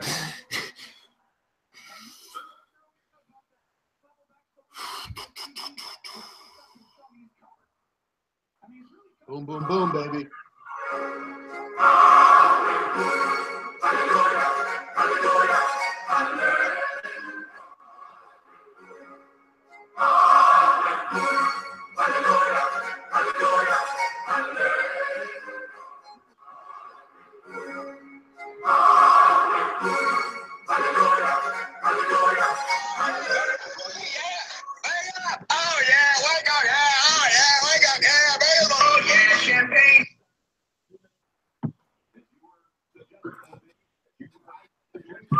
Big man. Yo. Oh, wait, Yo. What's up, big man? What's up, my man? Finally, a motherfucking touchdown. How about that, motherfucker? How about that? Never in doubt once again. People, you're Morency. I told you not to. Exactly. USA. USA. That's exactly right. Suck on that, fucking communists. Hey, by the way, did this offense not look like Oakland the other night against the Redskins for like most of the game? They were just so lethargic. It was sickening. Keep that fourth line on the marathon. I can't believe if this asshole doesn't miss all these kicks. I got a money line play. Let's go for an onside kick. They didn't get it. I don't like this fucking Nick Folk. He's going to be on the fucking unemployment line here in about a fucking 6 hours. I guess the onside. Fuck. Well, at least we got a backdoor cover here. Offsides. Well, maybe. Fuck. Another onside kick. No? Decline. NC State's got what's going on here? Did they just score? Official review. What's up? Touchdown. Call confirmed.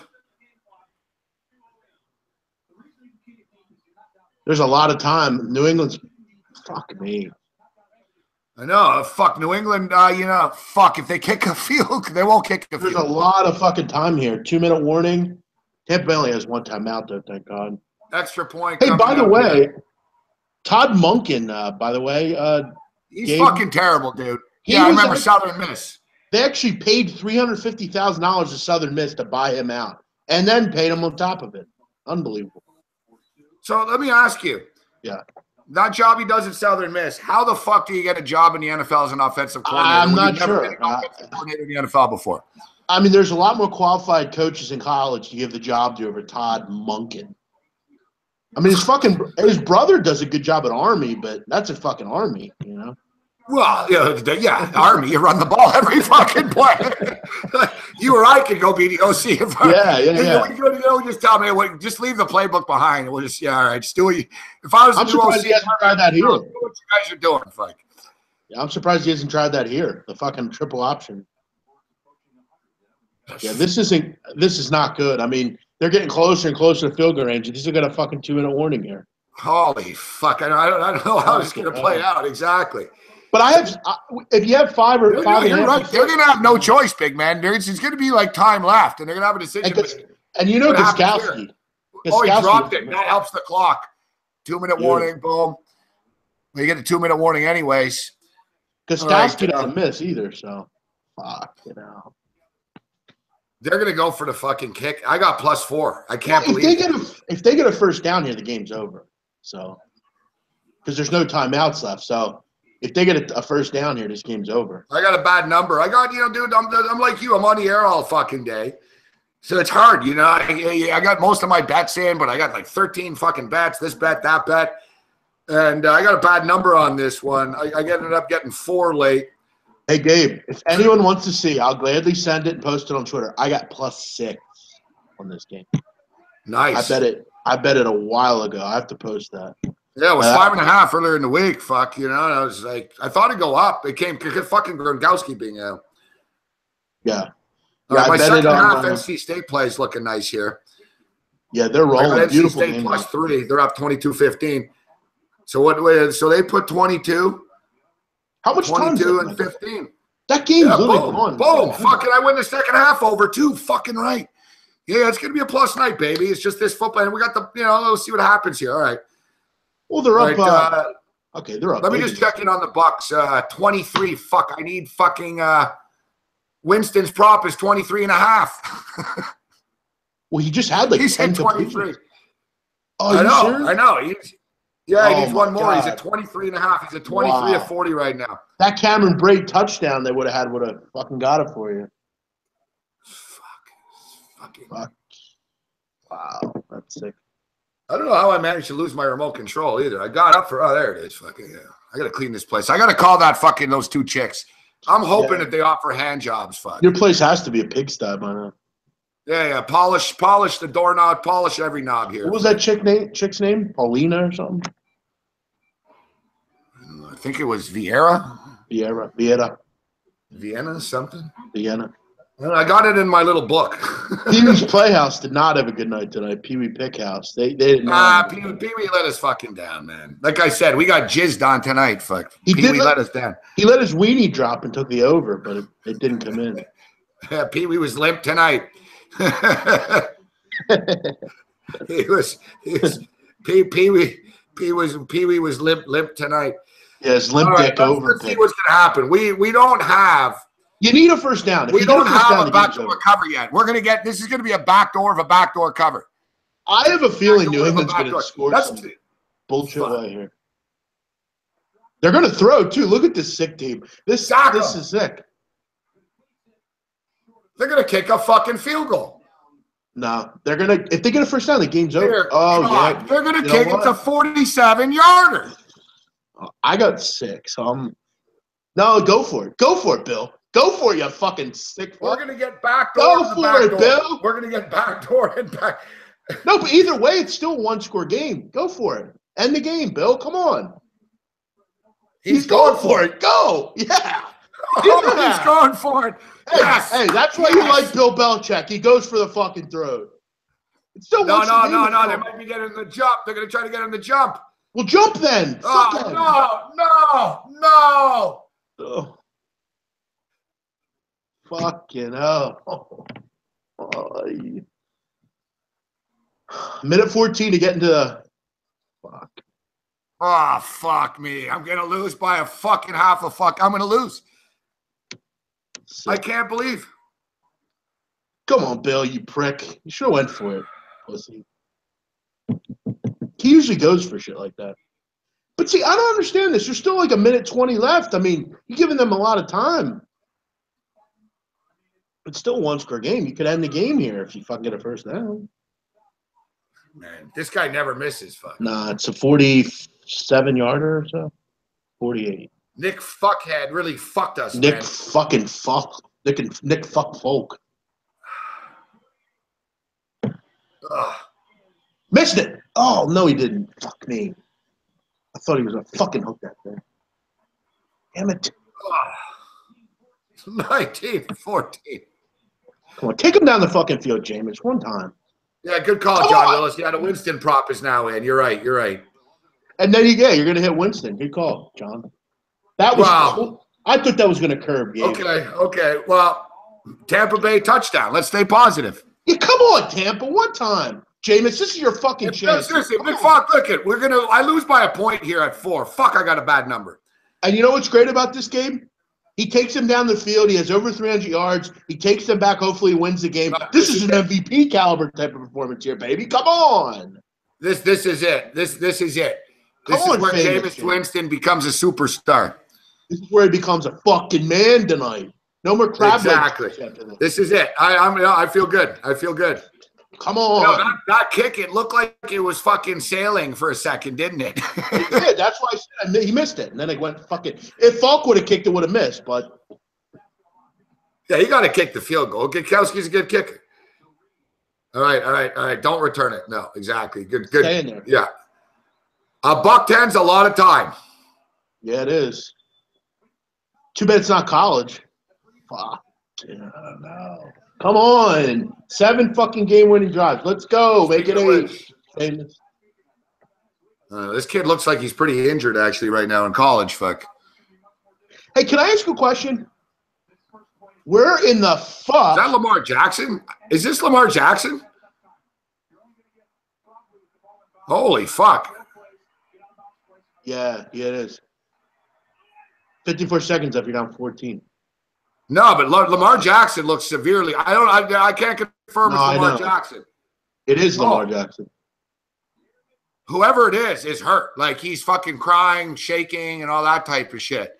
So I'm thinking, fuck, I think Lamar Jackson. It is him. It's him, I'm pretty sure. And look, like, they're showing everyone in the crowd so much they wouldn't be like they showed. I think they showed his father. Like, if it was a casual guy. Yep, they're showing the replay.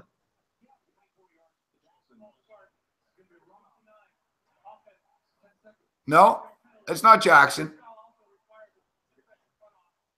No, could have sworn it was.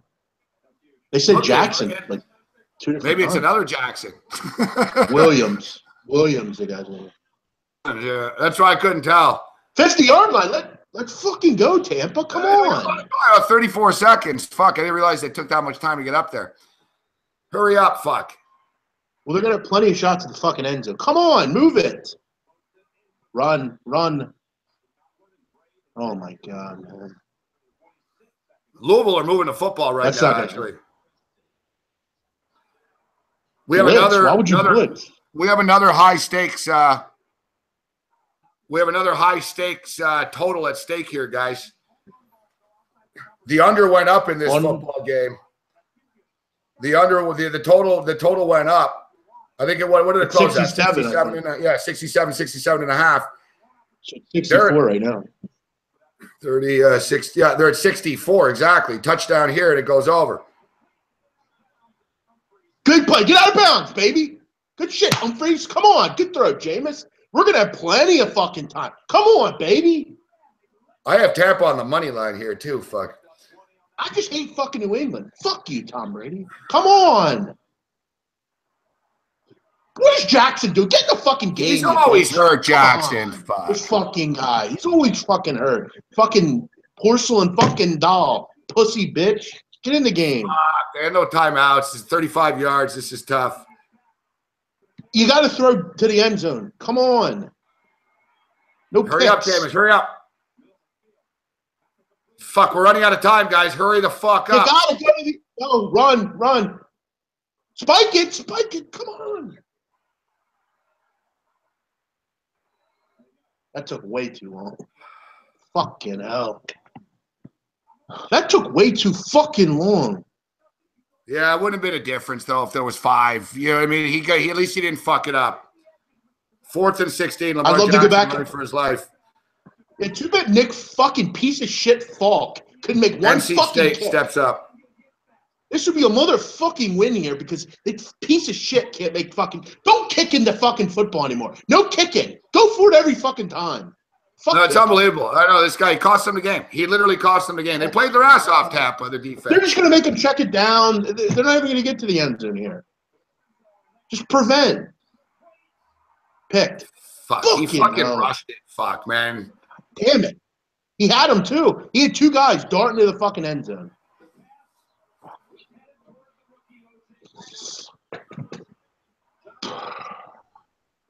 Show that fuckhead Falk. Let's see that little fucking worm. Piece of shit. You make one field goal, we're in position to win this. I can't believe that emotional roller coaster. Well, one fucking field goal. Fuck you, at least Falk. we hit the Winston props. Whatever. It is what it is. Fuck you. You can't win them all. We hit NC State. We hit the Cleveland. What's going on in the Indians game? Is that over yet? I believe so. Yeah. Fucking motherfucks, eh? Fuck me, man. Fucking that fucking piece of shit fucking kicker, man. If Humphreys gets there a half second later, he might catch that. Wow. Winston didn't let it develop, fuck. Winston, you know, it was rushed. It wasn't. Fuck me, Fucking man. Patricia. You know what I want to know is how all of a sudden is New England a good defense? Like, now all of a sudden they're good? Fucking Jameis Winston, fucking the play calling in Tampa sucks. Jameis Winston missed a wide open Deshaun Jackson earlier to start the second half. Would have changed the outcome of the game. New England should have lost this game. It's the field goal kicker. Fuck. Yep. Typical. Typical fucking horseshit fucking field goal fuckheads. Unfucking believable, man. I mean, you make one kick, we're in position to win that game with a fucking field goal. Yeah, motherfuckers, man. All right, we hit the long field goal prop. We did all right along the way here. It's just frustrating. Fuck, we fucking had it. We had it. Definitely did. I can't believe they were in that game. I mean, you got to wonder with New England. I mean, what the hell were they doing? You should have blown this team out tonight. You win by 5. If you had New England, I feel bad for you because you should have covered this game. I mean, they should have won by double digits easily. Amazing. Yeah, well, you know what? This is going to be a game where it depends on when you bet it. Because, dude, there were 5 fucking, there was 4.5 when I did a TV show this morning. So it hit 4.5 this morning. I did see 5s last night. But then once the Gronkowski news hit, it went down. Yeah. It closed 3.5. Did it really close at 3.5? Mm-hmm. Holy fuck. So I guess I didn't get that bad of a number then. I bet this at about 7:30 or so. It was 5.5. It was 5.5 at 1:03 p.m. at Sunbook. Un-motherfucking believable. Well, most people pushed, I think. It's like that big letdown now, too. It's the adrenaline dump. In which here we are now. Boom. College ended, NFL ended right at the same time. Yeah, and they started college started about a half hour earlier. LA Kings up 1-0 on the Flyers, by the way. What's that? LA Kings up 1-0 on the Flyers, by the way. Yeah, I was just gonna say that. Flyers won last night. Tough spot being back to back. Pittsburgh Penguins played back. The teams have played back to back. The Penguins played last night. They lost tonight. And I get the Flyers playing back to back. I didn't really want to pick on the Flyers. I like the Blackhawks better. I didn't want to lay the 65 cents with the Kings. And I thought Pittsburgh was in a worse spot playing at home and then going on the road to Chicago. They got crushed. As opposed to Philadelphia last night playing in San Jose. San Jose to LA is not a big trip. You know what I mean? Did you see the score in that Blackhawk game? No, what was the final? 10-1. 10-1. Holy fuck. Penguins. Perfect. Hey, you got any opinion on on this Vietnam Youth League Cup women game?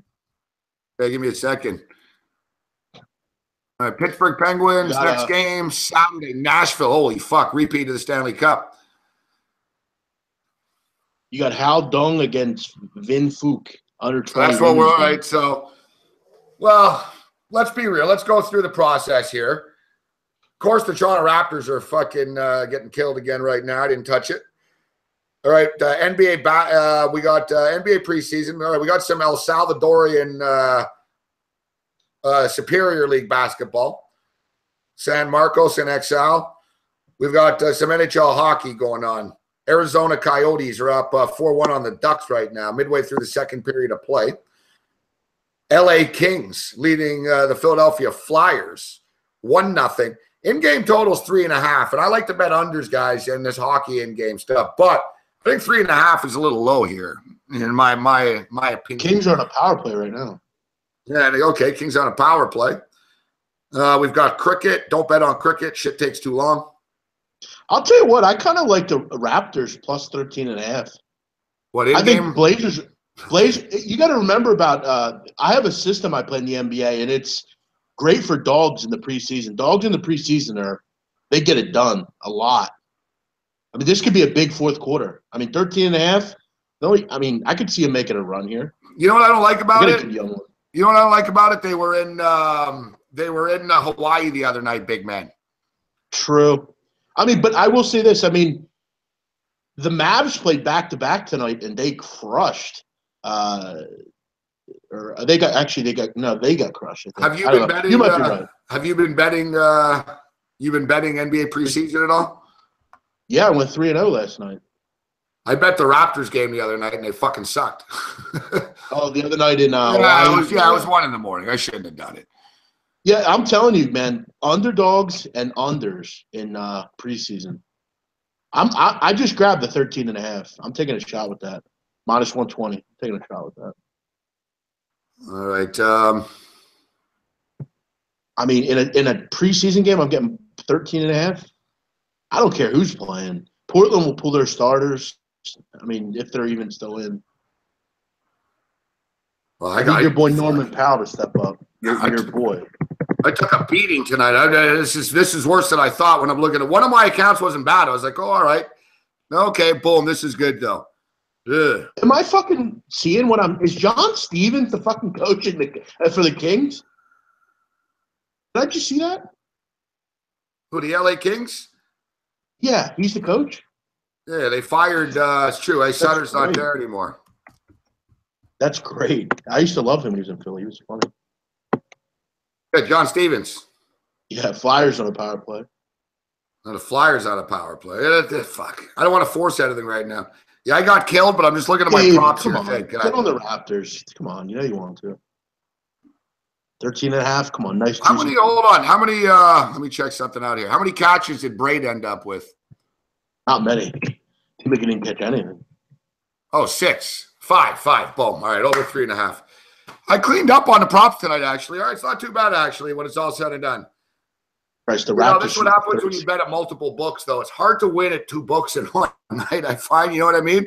Like, I went fucking really hard at one book and over at UWager, and I ended up losing a couple of $100, and I bet at Bet365, and I'm up a little bit. It's weird the way that works, but just by chance, because I bet the Cleveland Indians at Bet365. I didn't bet the baseball today at UWager. You took the Indians? Yeah.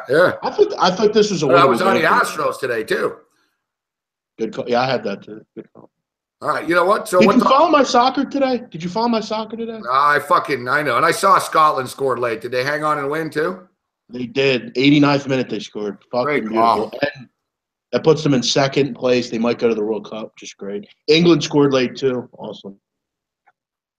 All right, so baseball. We got some. What time? Let's see. What time? When's the baseball tomorrow? Give me some afternoon baseball. Love afternoon baseball. We've been on a little bit of a roll right now, man. We were on Arizona. The only game we got wrong was the Twins, and I really didn't get that wrong. The Yankees were minus fucking 290. You know what I mean? I knew what I was doing. I was taking a shot. I hit the over in that game. So baseball's been a nice start for us here in the playoffs. We got all four games tomorrow, I believe. That's great. Oh, that's fucking right, man. Doesn't get any better than this tomorrow, starting at 2 in the afternoon. Game 2. We talked about it, big man. Chris Sale struggling. Yeah. Justin Verlander not struggling. And I think we have a similar situation here with Drew Pomeranz. Now, let me look at Drew Pomeranz's recent numbers, but I don't trust Pomeranz on the road here, and I do trust Keuchel at home. Boston has lost 10 straight October games, by the way. Just want to put that out. Really. I remember they got swept last year by the Indians. 10 straight. I mean, that's a good little stat there. 10 straight October games they've lost. Yeah, I agree with you. I like Keuchel. I love him at home. This team is raking right now. I don't think Boston's very good. I mean, I like Sale, but do you trust Pomeranz at this level? Pomeranz has pitched well down the stretch. 3 of his last 4 decisions in the regular season gave up fewer than 2 runs in 3 of his final 4. He went 7-3 with a 3.1 ERA on the road this year. He was 1-0 with a 1.46 ERA and 2 starts against the Astros. Same type of strong numbers for Dallas Keuchel. He's been on a run. 6-2 at home this year, 1.64. So both strong numbers coming in here. But baseball is a streaky sport. You mentioned it. The Red Sox are grinding right now, and they know they haven't won a playoff game. They got swept last year. You mentioned this is 10 in a row right now. I think Houston, a very confident team with Dallas Keuchel. And one thing for Pomeranz, remember Pomeranz struggled a little bit when he got to Boston. He wasn't used to the pressure coming from San Diego. There's going to be big pressure tomorrow.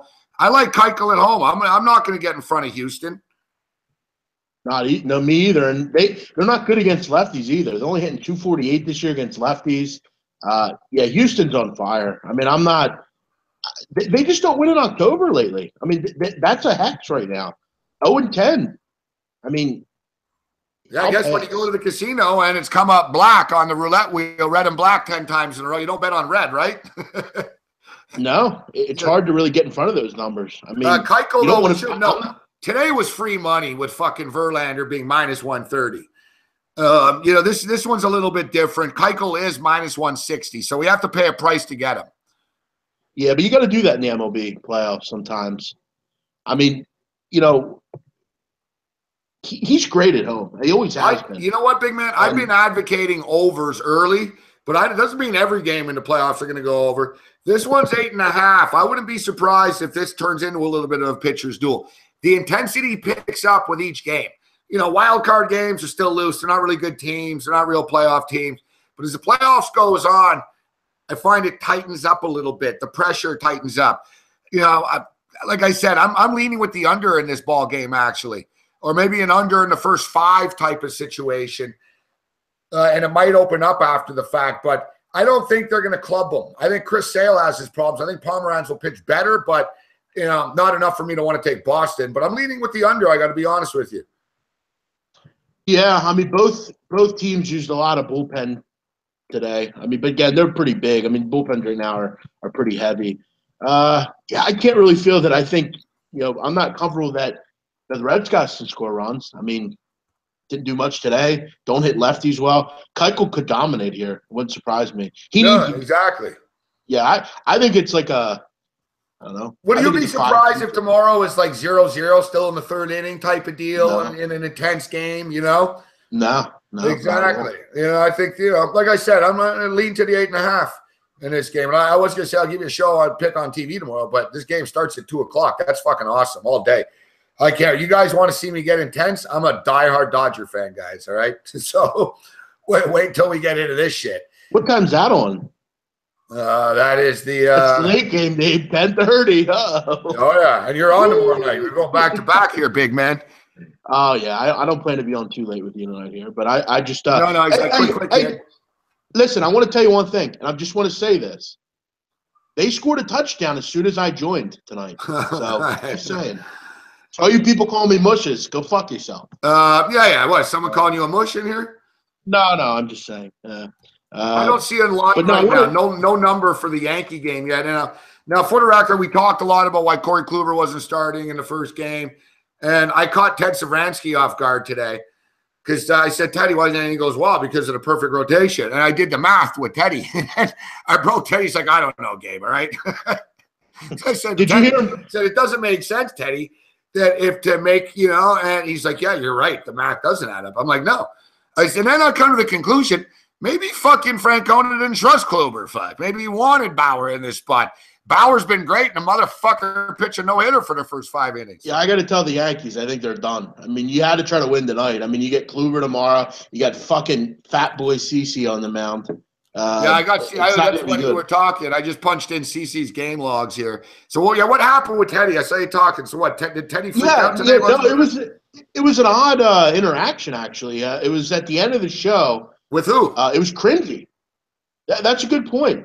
It was cringy. Perfect rotation. Basically, at the end of the show, it was Donnie and Teddy, and basically Donnie wraps up the closing line and basically asks for like a play, your favorite play of the day, and Teddy goes, "I got to go," and he said it like 5 times. I got to go. I got to go. And Donnie's like out of nowhere. He goes, "All right, see ya." Like I guess Donnie got caught off guard, and he's like, "No, I can't do anything more. No more game talk. I just want to wrap this up."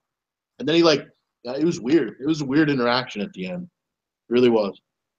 Well, I hope everything's all right with Teddy. I think it is. Maybe he had to go get his kid or something. I don't know, but it was. But still, he could have just said, "Oh, I like NC State. I got to go. See you guys." Right? Like. Yeah. I wasn't on the air. I was just listening, but I don't know. I guess he maybe had he was late for something. I don't know. But it was interesting for sure.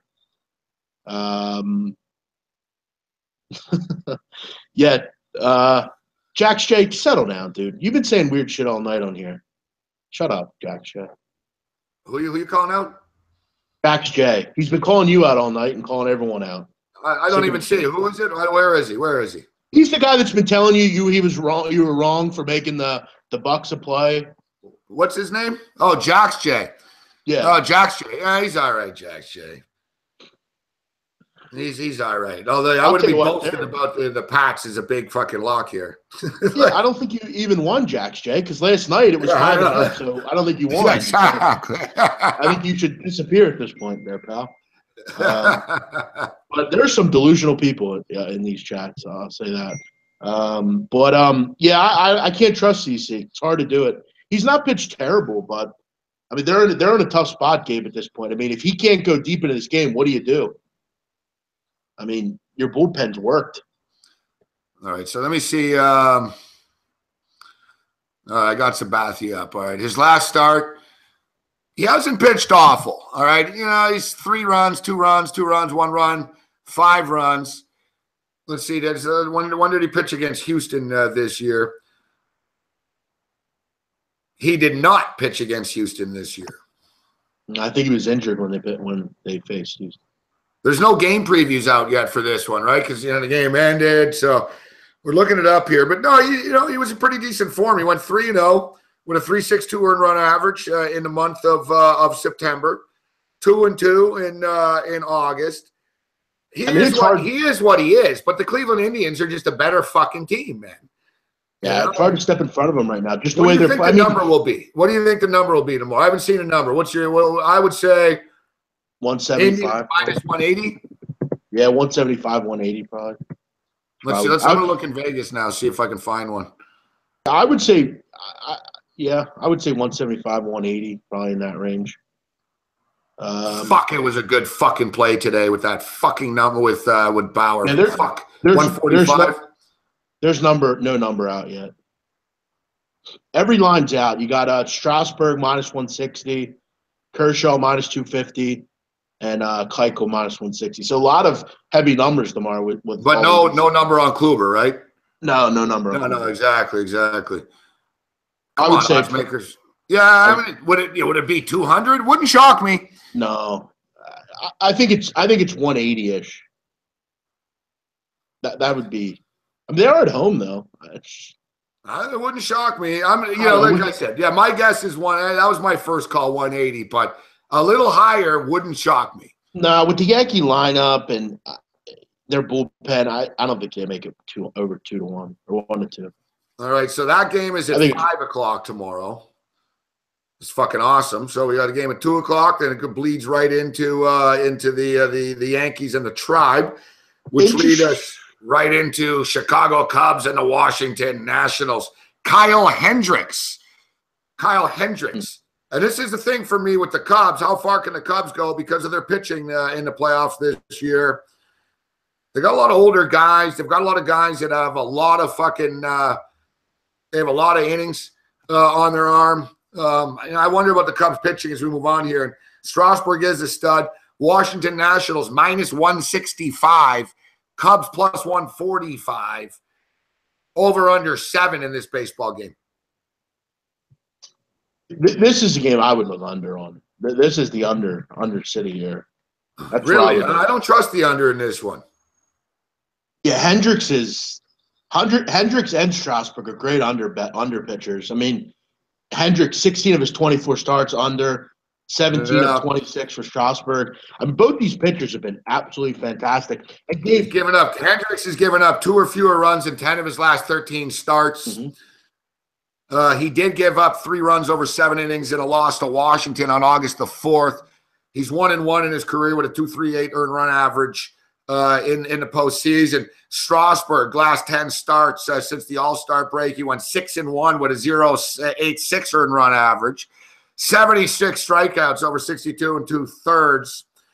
He's only allowed more than 1 run twice since the All-Star break. He hasn't lost a game since August the 19th. This is what's amazing. Strasburg has only made 1 playoff start in his career in 2014. Isn't that fucking insane that he's always been hurt? Amazing. Yeah, you're onto something. You got 2 aces. You got 2 guys in fine form here, but and you have a really low total. I mean, 7. I mean, that tells me that, usually when you have a 7, you remember, Gabe, when they would put 6s out there in Major League Baseball? Yeah, I remember when they had 5.5 sometimes in some of these games. And most of the time, they would come in. The unders will come in. I think 7 is the new 6 in baseball. this year numbers were really. I mean, 9 was the norm, so 7 all of a sudden is that's like a 6.5, 6 anymore. So I'm looking under. I think this is a pretty low scoring baseball game. I think these stars will go pretty deep. If you're the Nationals, you got a new bullpen. I mean, you can't be. And they didn't really blow a ton of games in the second half. I mean, when they made their moves, they got the job done. So I look under. I think it's a 3-2 type. You know, you and I we're talking 4-2. We're talking baseball here. And I look in the chat. The people are just going head to head with each other here. Yeah, Ace Farmer's shredding some people in here. Yeah, I see that they're asking for ID. People are like, show your face. What's your real name? Fucking. Yeah. Big Man is on here morning to evening, and he wants everyone to suck his dick. Otherwise, he will cut you.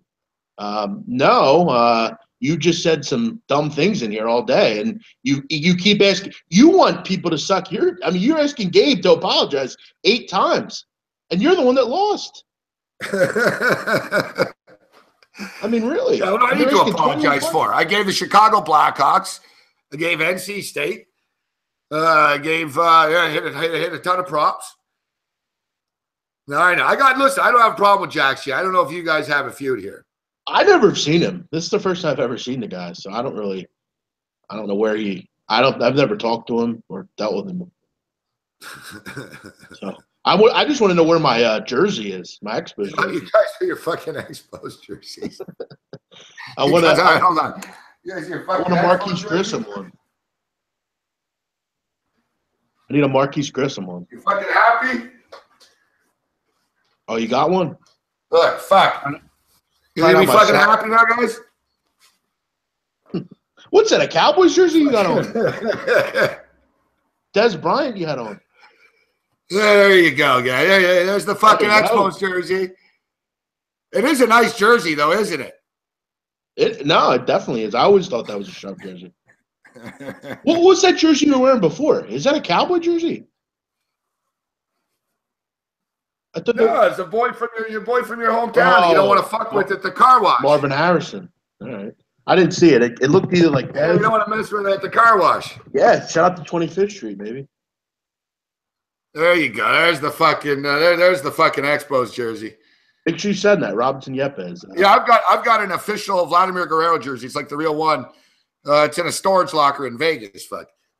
So you have any Oogie or Bina jerseys? No. But I got good Oogie or Bina stories. Fuck. We talked about. He's the craziest baseball guy ever to play the game. Yeah, he's out now. We got to get him on the show. Yeah, if you no, it's my house shirt, John Willis. The Super Contest shirt. It's my house shirt. I have my TV stuff when I'm at home. Yeah, I have a lot of house shirts. This is my house thing. To be honest, I haven't done any laundry. I just picked it up. I didn't even know I was wearing it, to be honest. I sweat like a motherfucker, so I go through like different wardrobe changes in a day. So I've worn like 4 different things today already. Yeah, I don't know Jack. So, I've never met him before, so I can't comment on if I like him or I don't like him. I just see him in here whining to Gabe. I've never dealt with him before. But again, I'm not sure that certain people vouching for you is going to do much. All right, so how about this? This is the best story of the day. Former NHL player Yuri Hudler could stand to learn a thing or two about proper airline etiquette. All right, Hudler was aboard a recent Delta Airlines flight from New York to Prague when he asked a flight attendant for some Coke and was given a cup of Coca-Cola. Hudler then clarified to the flight attendant that he actually wanted cocaine, but was told passengers were prohibited from consuming drugs on the plane.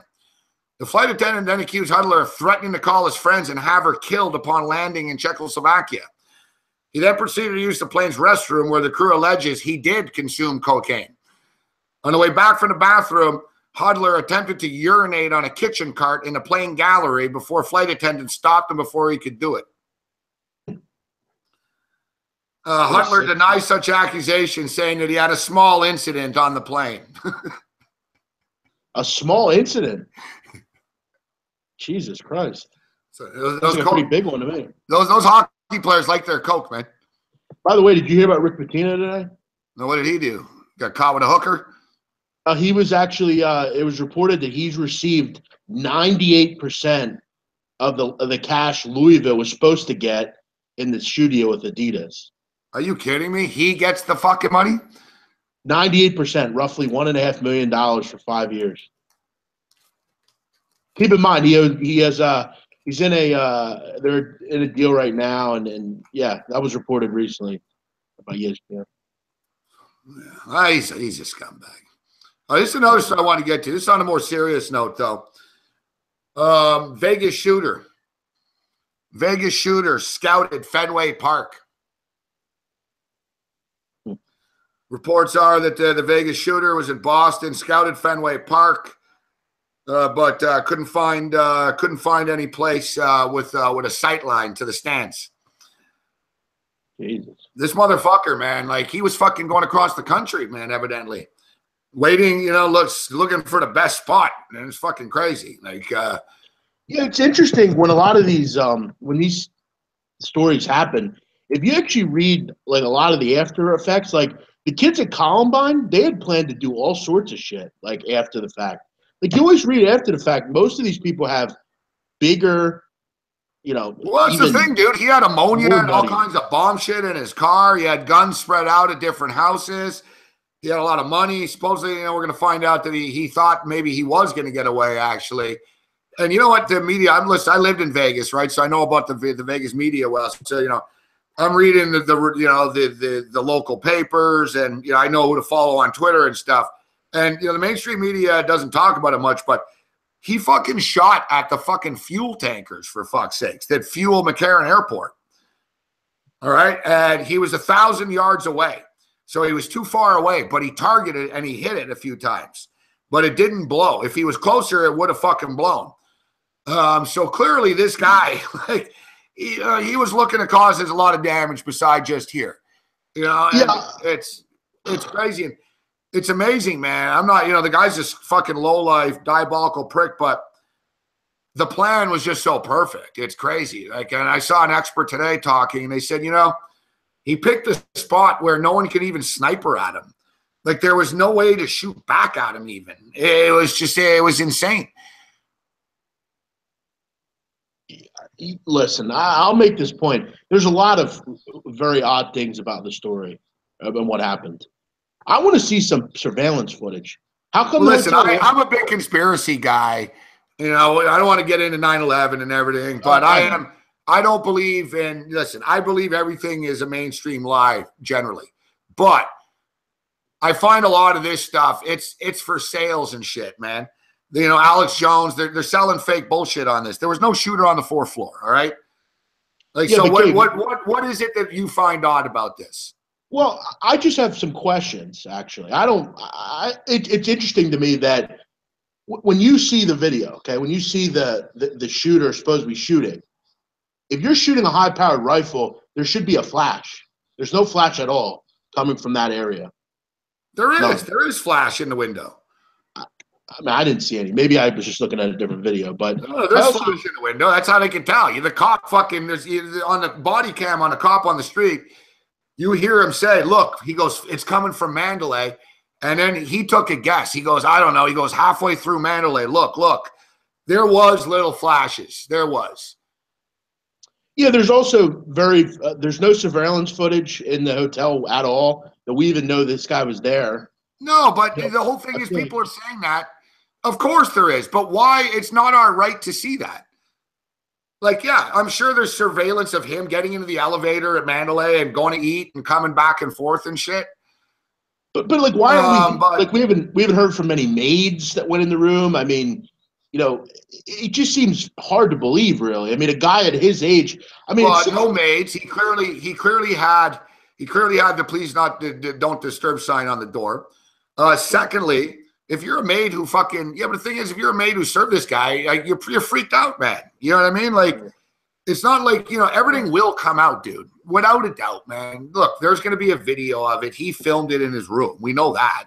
He filmed it in his room. There's videos and shit. There's a few things, though. The only thing that sticks out to me is who's the girl that ran in and told everybody that they were all going to die? And I don't know if you know that. I follow this story very closely. Yeah, there's I've heard a girl about that. that got kicked out. And it's not a rumor. Like, you know, there's this thing about the Australian kid, and people are making quotes up and shit. Like, Alex Jones is a liar. All these conspiracy sites are full of shit. They say, oh, you know what's funny, though? These conspiracy, they were like, the Australian, because there was an Australian kid in the room next door, okay? Literally. He was like 2 or 3 rooms down, and when he heard the shooting, he freaked out. And he fucking called downstairs, and he goes, what the fuck's going on? What should I do? And they told him, stay in your fucking room, kid. Stay in your room.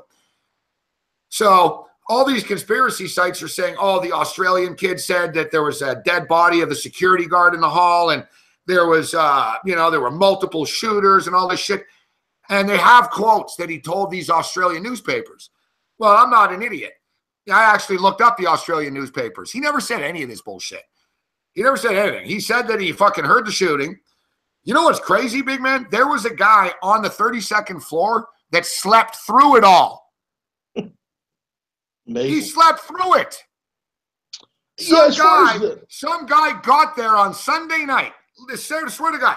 Some guy got there on Sunday night, checked in, the 32nd floor, said that he was tired and he had a conference to go to in the morning, and he wanted to watch the Sunday night football game. So he goes, I watched the Sunday night football game in my room. I have a hard time sleeping, so I took some sleep medication. And he goes, I got woken up and pulled out of my bed by the SWAT team. He was in a deep sleep. His door got booted in. They went door by door trying to get everybody out. That's why when people say, well, why did it take so long? The guy spray painted fucking 3,800 bullets, fuck. He shot 200 bullets through the fucking hallway. He fucking blocked the fucking staircase. Yeah, the only thing that you have to ask yourself is how was he able to do this so meticulously for a guy with no military training? And that's what I'm trying to say again. Hear me out for a second. And one story, big man, I will. But Big Will, hotel seat for 2 people, that doesn't mean jack shit. Fucking, you don't even know if that receipt is real, Big Will. I mean, maybe he just... Why? Because someone put a fake receipt? And secondly, I order fucking 2 Cokes, 3 Cokes all the fucking time. I order multiple meals all the time, fuck. Exactly. First of all, Gabe, the story about the girl at the concert. In a hotel. You ever been to the Mandalay? I know Mandalay. You order a couple of drinks. There's small little bottled waters and little Pepsis and shit. You got to order 3 or 4 of them. You don't know there was 2 guests in there. And maybe he fucked a hooker. Fuck. True. Very possible. Or maybe just like to drink. So what were you going to say? I don't know. First of all, the story about the girl at the concert that was saying people would die, she could have been on Molly or something and just saying. Exactly. Well, that's what they said. They said she was just a drunk, pissed off chick. Yeah. Which is very possible. You know, that could mean you're all going to die. Could mean she just wanted to kill 3 people that were bumping into her or something. Who knows? So Lamar's asking me if I stayed at Mandalay. Come on, MR. I did my fucking show at Mandalay for 2 months, for fuck's sakes. I lived in Mandalay Bay. Gabe, the question I know that place inside out. I've been all wired looking out that view, all paranoid and shit before. Like, I know that view perfectly. Like, trust me. Yeah, I've been there. I did shows there, and I've stayed there frequently over the years. Fuck. I just want to say something. There's no. I was going to get married there. Well, glad you didn't. Let me ask you. Turned out, I guess. I don't know. We'll see. Get 10 65-year-old men and line them up and tell me. I bet 8 of them have back trouble or they don't move very good. You're going to tell me that a guy at his age was able to go in between multiple rooms, so multiple doors, and handle the kind of guns that big? It just seems like a huge thing to do for one guy that had no basis to do this. I mean, why? I mean, why would you? It just doesn't make the profile doesn't fit, Gabe. I mean, the guy was a loose nut job that, you know, was some kind of survivalist, or he was in the military for years. This guy's no military training, Gabe. I don't know if you've ever shot an AR-15 or a high-level weapon. I mean, it's very difficult to do. And he was on the 32nd floor. That means 400, 500 yards away, which is not close, by the way. That's 5 football fields away. That's the thing that gets me. I think with the bump thing, that's not a problem, the trigger and all that. The thing that gets me, though, is just this is like basically like Army commando shit that wouldn't go this well. Sure. Like, seriously, you can tell Navy SEAL Team 6, all right, guys, we want to target this thing here. And they would be like, well, we're going to rain it down. And, he was so diabolical, he fucking shot upwards. So he wasn't shooting straight. He shot upwards. So it would get more distance and it would land. So imagine like fucking baseball, sort of. And you know what's crazy, dude? They were flying right over the traffic. No one even knew. You watch the video. You got cars driving. People are walking down the street. They don't even know it's going right over their head. And it's just like, it's one thing for a guy to plan this and go, well, I'll go up there. But to actually execute it. But the whole thing is people with their dumb conspiracies, it's to take your guns. No one's taking any guns. Here's the point of all this. It doesn't matter what happened. It's the fact that a lot of people have died. A lot of people's lives will never be the same because of something that happened. It happened. Yeah, this is bullshit. How it happened. You know what's funny? I did it sarcastically the other day, and I tweeted out, George Soros is involved, and he funded this, and it's a plot to overthrow Trump. And now I see people are actually talking that bullshit. It's comical. Let me ask you, Gabe. Let me ask you a question. George Soros funded that attack, guys. Like, don't speak that bullshit here. Let's just change the subject because I don't like some of the shit I'm seeing. MMA cashing bets. It's not ISIS, dude. Yeah, all right? It's not ISIS. If it's anything, blame the fucking pharmaceutical companies and the medication that he was on that caused you to be 46% more homicidal. But nevertheless, let's move on. Fuck. Hey, real quick, just a question on one thing. There was a caller that called in to Michael Savage. I don't know if you've ever listened to him. He's nutty. He's a conservative radio host. Basically, this guy was supposed to be screened by 2 different radio stations before they put him on. And he claimed through like a 9-minute interview that he lived next door to this guy for like a year and a half or 2 years. And he said the guy was a super nice person. Like he would sit outside of his house and drink beers with the neighbors, and he would go play poker at this like bar near their house. And a lot of psychos are nice guys, right? Yeah. Again, it's I guess it just doesn't fit the profile of what a normal, nut would be. But again, I mean, you never really know someone, Gabe. My father told me, he's like, it doesn't matter what he looked like on the outside. You never know what a man's thinking in his head, Exactly. And the bad thing is it's still so early, and everyone wants answers, and I understand. We all do. I end this shit, and I end up looking at it. I don't look at it during the day, and then at 3 a.m, I'm reading this stuff, and I'm like digging around. And every time I see a theory, a conspiracy, I shoot it down. I look at it and I go, no. Okay, I can live with, when did he check in? Would question whether he shot himself. That was one. Sure. But the whole thing with that is who cares? And, it's like the guy in Dallas that was shooting at the cops. They just blew him up with a robot, which is illegal to do, but whatever, fuck. You know what I mean? Like, does anyone care if the cop shot him and they don't want to deal with the legality of it? That they shot him in the face? Who knows? Yeah. How it happened is I mean, I'm sure. Again, I'm not sure if if you have a family member that died here. Unfortunately, people have died in this thing, and that's that's just the horrible thing about this. Doesn't matter how it happened, and. Many kids don't have. I mean, some of the interviews, it's easy. It's really sickening. You can move your shit. Fucking yeah. Golf bags, big bags. People travel in Vegas with big bags all the fucking time, man. But people check in with big luggage all the time. You come in with a couple of golf bags. And another thing, he was systematic. He came in with a couple of bags. He came in another time with a couple. Nothing is impossible. He actually did it. It's not impossible. Why was he able to purchase? People think this. So. Why is it? So who did it then? The CIA did this? The Saudis? Like who? It could be possible. Well, I've heard multiple theories that Paddock was some sort of informant, and he was gun running to other countries. God. But actually, I just want to point. He was a psychopath. He was a psychopath that fucking went off. All right, that's it. What do you think? We'll find out more details about him as the days go on. It's been 72 hours or 4 days. There's still the place is still a fucking crime scene essentially. Yeah. And people need to wait. Like, how come we haven't seen this? It's none of your business to see that. That's why. If, like you said, fucking 59 people are dead. You think these people want to see him? They already show every fucking angle. Let's show him showing. Let's show him shooting here now from the room. We don't need to see everything, man. His brother is bizarre, though. The brother's really bizarre. I mean, really. I mean, He's a nutcase, that guy. But you wonder how someone like this can purchase 50 weapons illegally. None of these were bought illegally. They were all bought at gun shops. There should be some sort of way. I mean, no one said, why isn't there any sort of like list that shows how many guns someone's bought legally? Again, I know you're never going to. Because you guys love your fucking guns. I'm for gun control, but again, I mean, that's the thing. Like everyone, we need gun laws. The guy he didn't have a criminal record. And the thing with gun laws, he could get any gun he wanted, right? There was nothing, so it's pretty simple. I don't know. Why do people need AK-47s, right? I'm not a gun grabber. I'm not a gun grabber. I think the Pandora's box. I will tell you, Canada is safer than the United States.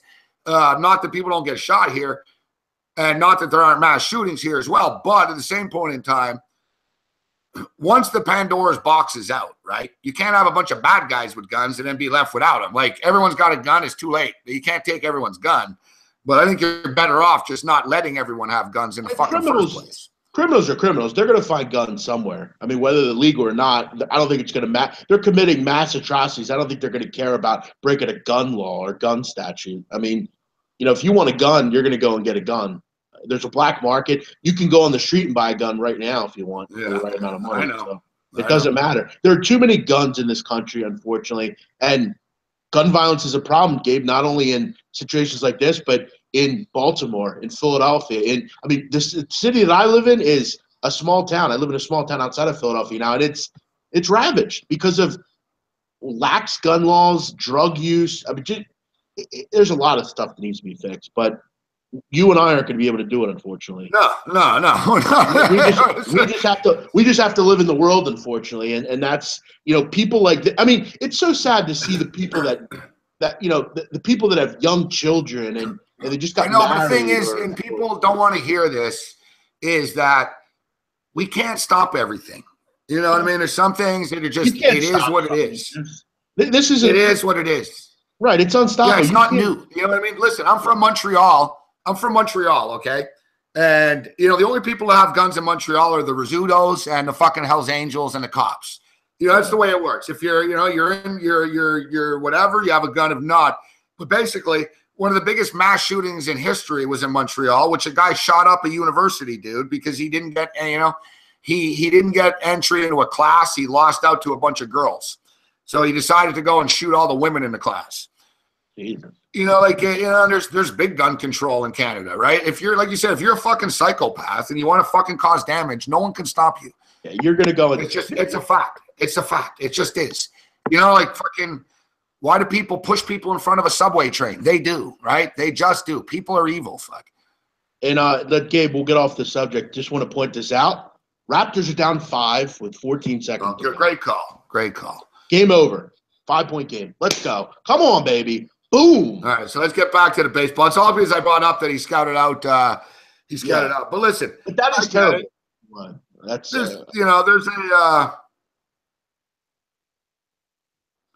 there's I heard he scouted out someone in Chicago also. Yeah, Lollapalooza. Amazing. That's so. The concert. What a shit show. That's so terrible. Yeah. You know what he reminds me of? Did you ever watch? Do you watch the show Breaking Bad? Yeah, Walter White, sure. He reminds me of Walter White. This guy. Yeah, like makes up some gambling story, and is just some nutty just a guy with a totally secret life that's fucking perfect at it. Yeah, because that's the only thing that freaks me out about this. That if I would say, all right, what's really weird about this is that nobody is this smart. This guy is evidently the smartest motherfucker ever to commit a crime this horrific. And I think that's why there is no trail. Dude, he doesn't have a Twitter account. He doesn't have a Facebook account. Yeah. There's no pictures of him. You got that picture with the chick in the casino when he looks drunk, and you got the other picture with his hair. He has no trail. He has no friends. People know him. Ted Savransky said everyone in Vegas knew him and said everyone saw him in the casinos all the time, but no one talked to him. He was just a guy that was there. So there's no trail. He never let anything slip up to anybody. He used to drive to Utah every 6 months and buy a couple of 2 more guns. So he was thinking ahead for the last couple of years, stockpiling this shit. Clearly, he stockpiled 17 guns in one house. Fucking let me get some bomb making shit for the other house. This guy was on a mission for the last couple of years without slipping up once, without getting nervous once at a gun shop, without getting nervous once fucking buying the ammonia. You know what I mean? Never. Not one guy ever said, fuck, this guy's a little, what's he up to? Fuck. But they said that he's been doing it ever since October 2016. That's when he turned. October 2016 is when he started buying all these guns. And I think that's why you're seeing some of these conspiracies, because the whole plot and the whole thing is so hard to believe that someone could come up with that in their head that it seems almost made up in a way. And then that's where that I thought, it does look a little – it looks – there's so many things that go into what he did. It's just like – but, yeah, it does remind you of Breaking Bad. I mean, a random, regular guy, that in some – How did Breaking Bad end? But Gabe, here's the difference between the two. With him spraying the automatic, man, through the walls, fuck, into the clubhouse. But here's the thing, Gabe. Walter White had a reason to do what he did. You know, and I know it. It was to make money for his family. This guy, there was no viable reason for what he did. Nothing. Zero, ever. It was the most that's the difference. But, you make the point where I see the, connection of random, regular guys that are just smarter than everyone else. And all we could say is rest in peace to the people that passed away in this, because it's yeah, that's the thing. Like, whatever, exactly. It's like the whole thing with 9/11. I don't believe a lot about 9/11, all right? I'm not going to get into this now, but that's different. But the thing is, it's real. Like, whatever happened. It's fucking real. People are dead. People lost their lives. That's all that matters. People didn't come home, man. And it's just so sad to me. People go to Vegas to have a good time for a weekend. Yep. And they never came home, fuck. It's just, it brings a tear to my eye. And like the heroic acts of some of these people, man. The cops, LVPD. I've never been a big LVPD fan. I live there. You and I talked about this the other night when we said you and I have never called the cops before for help before. Yeah. And we said, for us, whatever, we don't use cops. But I said, when some guy's beating the shit out of his wife or a madman's going off with a gun in a hotel room, those cops were running into that shit. And, people are like, well, how come they didn't get there faster? It's not a Clint Eastwood movie, fuck. You know what I mean? And the cops don't want to get killed. They're cautious. Yeah, and the thing is, we got to the 29th floor. We didn't know exactly where it was. We knew we were close. And they said, man, we fucking went cautiously, fucking step by step. He sprayed the hallway with 200 bullets. They thought that he had a bomb and he was going to blow the whole place up. They didn't know what the fuck to do. LVPD, they're a local police force. They acted within 12 minutes. I think they did a damn good fucking job. Sure. No, again, 12 minutes I think is not true. It was 72 minutes, but either way, I mean, even no. They got to the concert. No, they got to the 29th floor. Look, they waited like he was. But you're right. But the thing is, dude, this is where the lies come in, right? Because he was dead for about 50 minutes or something before they say they went in. That's the part I would probably doubt. That's the part that I would probably doubt. I think they shot the motherfucker, right? I think the one guy that needs to get – I mean, I haven't heard anyone talk about this guy, but you talk about the heroic person in all this. Did you hear about the one security guard that, went up to the 32nd floor? Yeah. And he was killed. But after that, no more shots went off. This guy just stopped shooting. No, but he wasn't. He's not killed. That's the whole thing with that guy. He's not. He wasn't killed, the security guard. He's alive. Well, either way, he stopped this, it seemingly. I mean, in a way. I mean, he's the one. He's the one that fucking, because of him, they figured out where it was. Yeah. What an amazing. It was a Mandalay security guard, actually tried to go to the room. He was like, what the fuck's going on? He was the first one. So, unarmed security. What's this noise? What's going on? And then he realized that one of the doors was blocked. And then he clued in, holy shit. And as soon as he got close, Buddy had the camera in the fucking cart outside. I'm just saying and right Buddy now. sprayed through the fucking door. He got shot. Yeah, they're saying that kid that got shot, Campos, ended up buying a lot of time, actually. Distracted the fucking killer guy. Because once he shot the guy, the killer Paddock knew, all right, now I'm on the clock. Fuck. Now I'm on the clock. They're on their way. If I'm Donald Trump, which I'm not, if I am him, though, I'm doing whatever I can to make sure Jesus Campos never works another job in his life. he lives a very prosperous and happy. I mean, and his comment was, I was just doing my job. What a heroic person. I mean, dude, get this. After this, big man, you know what he did? amazing. He got shot in the leg. He went door to door grabbing people out. The cops said, kid, enough, fuck. Get out of here, fuck. Like, no, he was like, no, this is my floor. It's my responsibility. No, this kid, I don't know if you saw on CNN. Did you see the black guy from Irvine, the young black kid? 30 years old, I think he was. He's the only black guy at this fucking concert. Yeah, he saved like all these people. Yeah, 30 people, they say. Yeah. Fuck. He was at the show. He's at the show. Bullets start going. He takes off. He's safe, dude. He's away. So he got out quickly. He takes off. He hears all the screaming and shit, and he says to himself, I can't fucking leave these people behind like this. He doesn't even know them. I mean, it makes you girls screaming, and he goes, I just turned around. He went back. He started pulling people out. Well, bullets were, it was like, he's fucking there pulling people out. He gets shot in the fucking neck. He goes down. And then some off-duty cop from San Diego fucking picks him up and carries him out. Fuck. It's fucking crazy. This guy saved people's lives, man. And like I said, if that was me, man, I'm running like a bitch down the strip, fucking right into a fucking bar. Now, oh my God, I'm shaking, getting a drink and shit. I don't know. Maybe, if I could help people, I could, but it's hard to put yourself in that position and say that you would turn around and run back into that fucking firing field. I just, you hear about these people that, just these regular people that, are just there to help, to go to a concert. And you hear about people's like the kid, the black kid you're talking about. I mean, that's amazing. And the security guy, that's just unbelievable. That is truly. I don't know. Did you see the story about the Marine? All right, there was a Marine. Off to it, whatever. The Marine's just having drinks. He's with his buddies. It starts going. He knows. He's been in war. Fuck. He knew. And someone said it's fireworks. And Buddy fucking said, this isn't fireworks. And he told everyone, get down. Like, he was one of the first. Get down, get down. He knew. The guy was a vet, fuck. Been in Iraq and shit, in Afghanistan. So the bullets are flying and shit.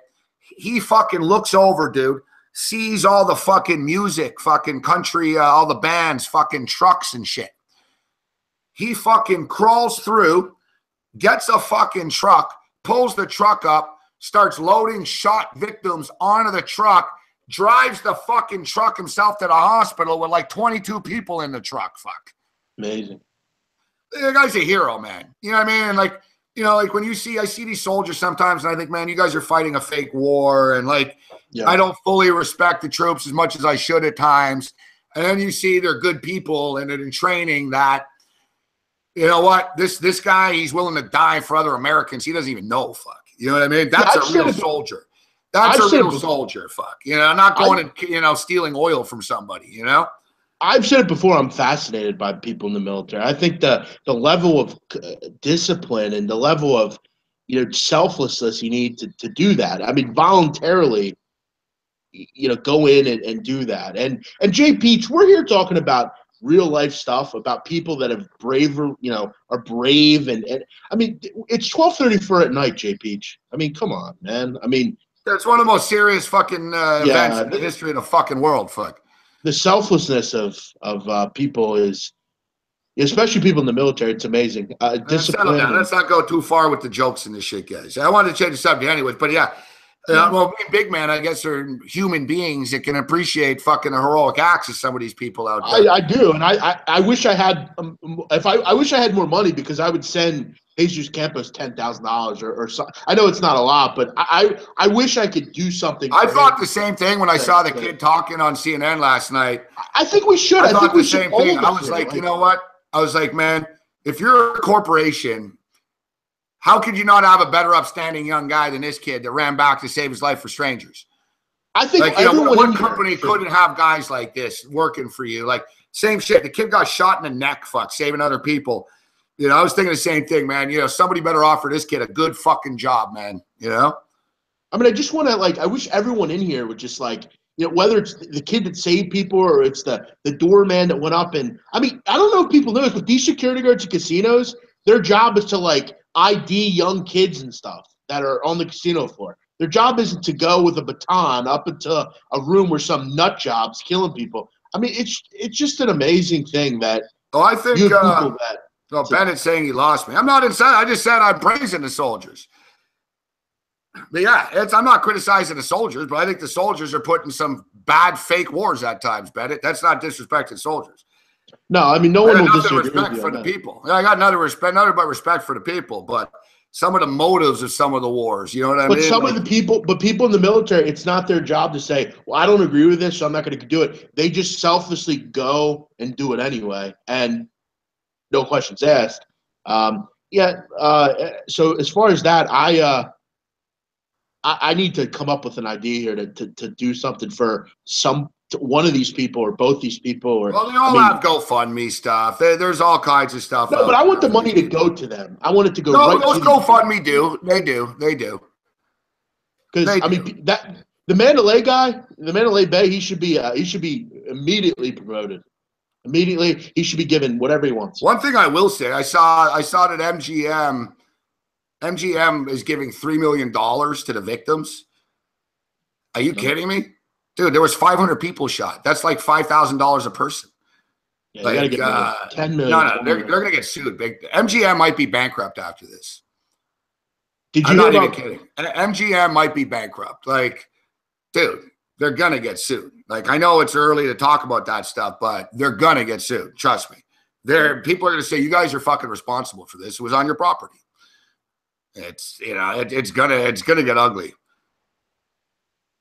Yeah, it's going to get ugly. But, yeah. So, like I said, the heroic acts. And I'm sorry, Bennett took offense, but yeah, I'm not insulting any military types. I'm praising them for fucking sacrificing their lives for a good cause. And because I don't think some of the wars aren't. I don't think it's unpatriotic to question some of the motives of wars, big man. I agree with you wholeheartedly. I have before. I saw Billy Walters gave $500,000 to the fund. Did you see that? That's a class act, fuck. Yeah, good for him. That, he's going to prison this month. He said, "I don't want to be notified. I don't want anyone to know I did this. But if it helps your cause to say that I did it, then so be it." But yeah, think about him. I mean, he's going to fucking the clink for 5 years. Billy Walters is a real one, man. Like he's the one person in Vegas gambling wise that I look at and I idolize truly, like with the things that he's done. Look, is he going to jail for something? Yeah, but from the gambling perspective, I mean, you don't make him realer than him. I don't think. The MGM $3.4 billion. Yeah, they won't not when this is over. $3.4 billion, and they give $3 million. You should give $100 million to that. That's right. You know what I mean? You're right. 50. If you're sitting in the PR room with these guys, I would have said, guys, $3 million is not going to fly here. Like, JJ Watt raised $19 million on his own before. Correct. I know. Yeah, like you got to come out with 50 to 100 mil and say we have a fund for $100 million here for everyone. You're amazing. And to me, they should close down the 32nd floor. Close down the 32nd Yeah, I agree. hotel. Like, you can't stay on that floor anymore. This isn't a fun thing. Oh, this is where OJ robbed the guy at Palace Station. No. This is like.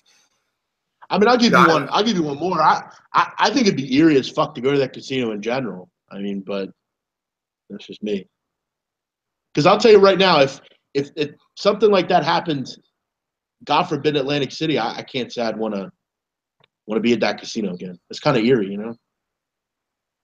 But it's a shame.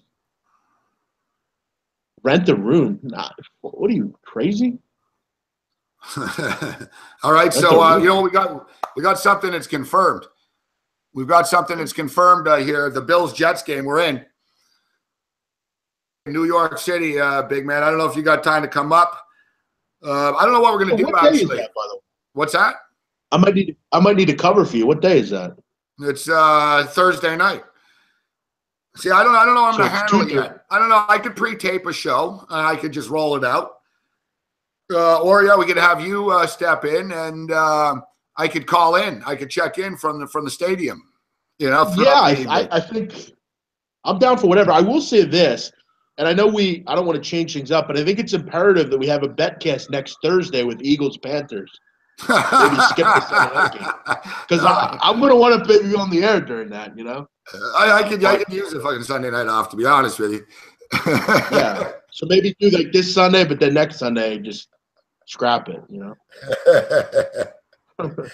The Panthers next week.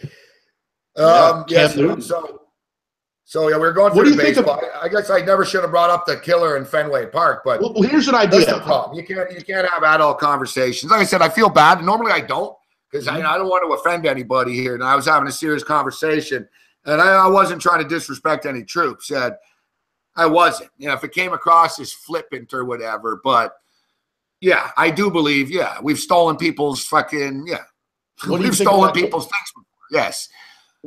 What do you think about? I don't blame the troops for doing it. They were told, we're told to do this shit. But, what the fuck do you think we're doing in Afghanistan right now? The Taliban have been dead for a long time. We're stealing their lithium and shit. What the fuck? Let's wake up, people. Anyways, what are you going to say? No, I was going to ask you what you thought about Cam Newton's comments. Well, did you see? It turns out the chick that fucking she's a racist. I've seen those tweets. Yeah, 4 years ago, I saw that. Well, it doesn't matter if it's 4 years ago or not. Yeah, but I always generally am skeptical to believe screenshots. You never know. Maybe. No, I know. You're right. Yeah. If that's true, her whole argument is pretty much gone at this point. I like the Roddy White. That's the thing, Gabe. You're always gonna old skeletons always come around again. If you're a viral video person, stuff always comes up. You're always gonna find something. Yeah, well, you know what's good though? If you're not racist, you don't have to worry about it. You know what I mean? Correct. Good point. I've been on the air very intoxicated and stuff. I've said some stupid things, but I've never said anything like truly. I've never said anything truly offensive or racist because I don't have a racist bone in my body, so I don't have to worry about any you can look through all my tweets for past years. Like, stupidest thing you might find is I'm saying that Jamarcus Russell is going to be a good quarterback. Yeah, I think the dumbest things I've ever said. I mean, I've said some dumb things, but I don't think they were ever wrong. Maybe in poor taste. I have said some things, and again, my opinions are my opinions. Like our conversations the other night. But overall, the racist stuff.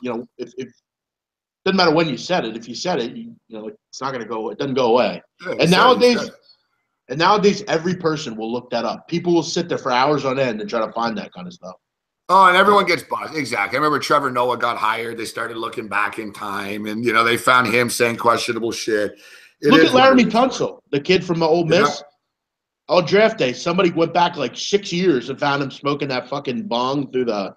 Oh, who cares? Stupid weed thing. Big deal. Like that was just stupid. Like I remember poor Michael Phelps got nailed. Michael Phelps just trying to smoke a bong at a party. The guy's won America a shitload of medals and some snitch fucker guy. And what do you get out of that? What do you got? It's like our mayor Rob Ford. Man, they filmed him smoking crack. They tried to sell it to Deadspin and Gawker and shit. 3 of the 5 kids that stole the video, that shot the video, ended up dead. They didn't get any money for it. The cops ended up seizing it. 3 of them are dead. 2 of them are missing. Rob Ford's dead. Like no one won. No one got anything out of it. So good for you. You got to be like Rob Ford's career, and you fucking you ended up 3 of you ended up getting killed. Anyone that comes around, you just got to steal their phone. No phones around me. All right, so Cubs in Strasburg here tomorrow. We've got Nationals are minus 165. I'm not in a hurry to lay 65 cents in this game. No, like I said, I would look more along the lines of an under. Under is plus 100. And all right, Clayton Kershaw, motherfuck, minus 250. I'm a Dodger fan, so I'm gonna have a problem with this.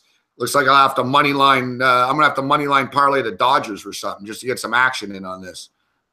I actually kind of like. Come to think of it, Gabe, quickly with the Cubs.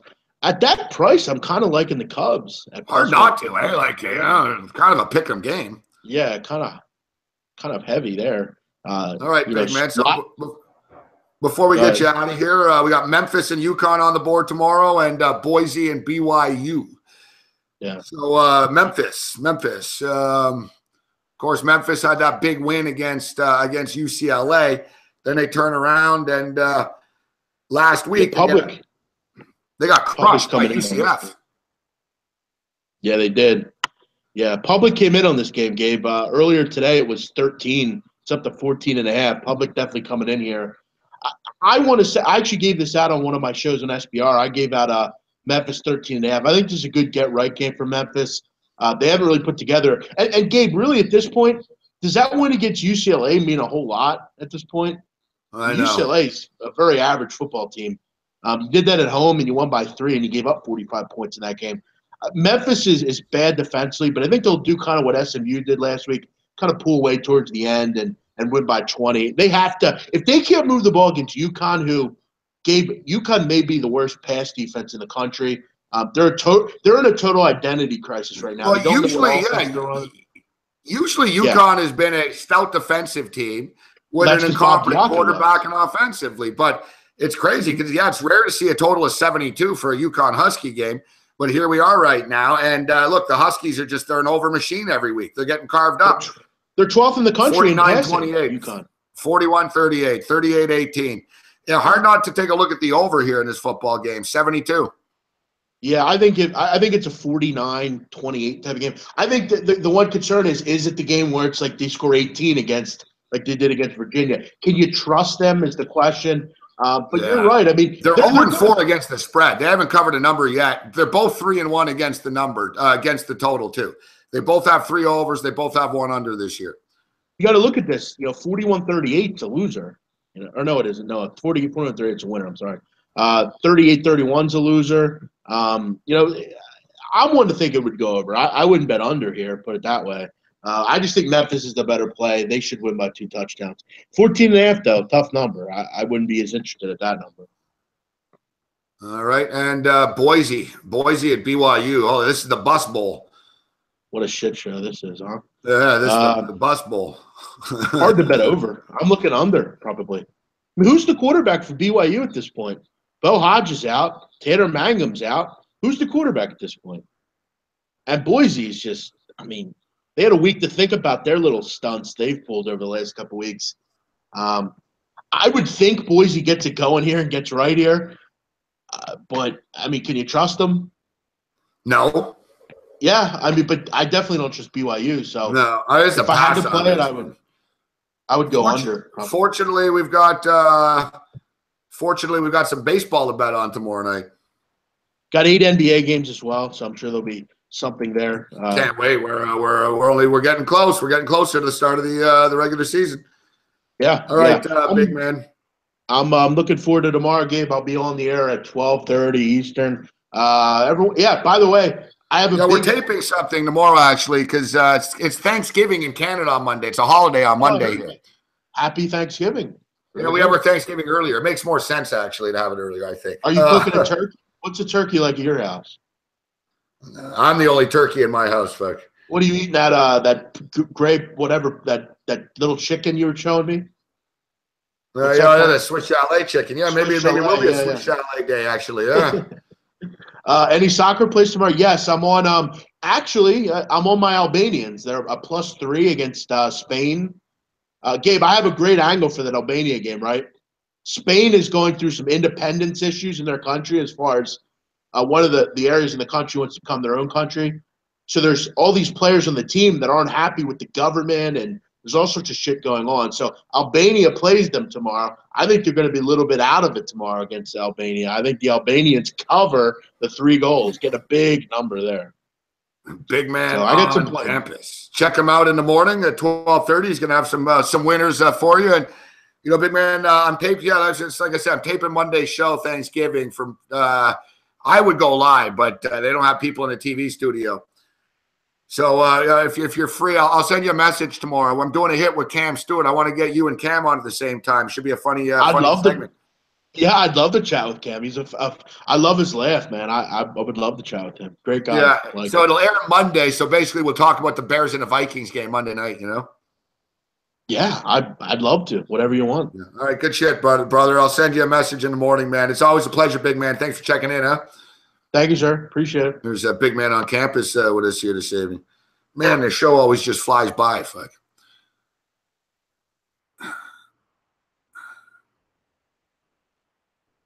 Show always just flies by.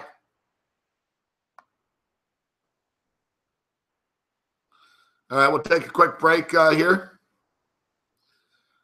We'll take a quick break. We'll come back with some final thoughts. Set up tomorrow. Big Man on Campus will beat us tomorrow night. We have UFC on Saturday, too, so I want to talk some UFC tomorrow night. Maybe we'll mix it up. Cody Saftik is AWOL. I don't know what happened to Cody. Thanks a lot, Ed Rush. I don't know what happened to Cody. Cody Saftik is AWOL, but we'll still talk UFC tomorrow night anyways. I got some winners for Sunday. Maybe we'll get our main man Lou from Gamblu on.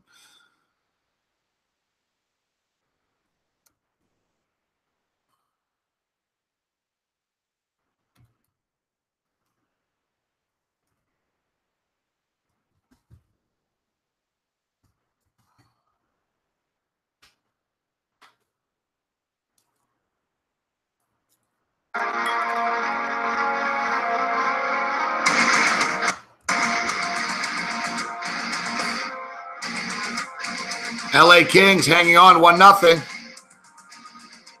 Holy motherfuck.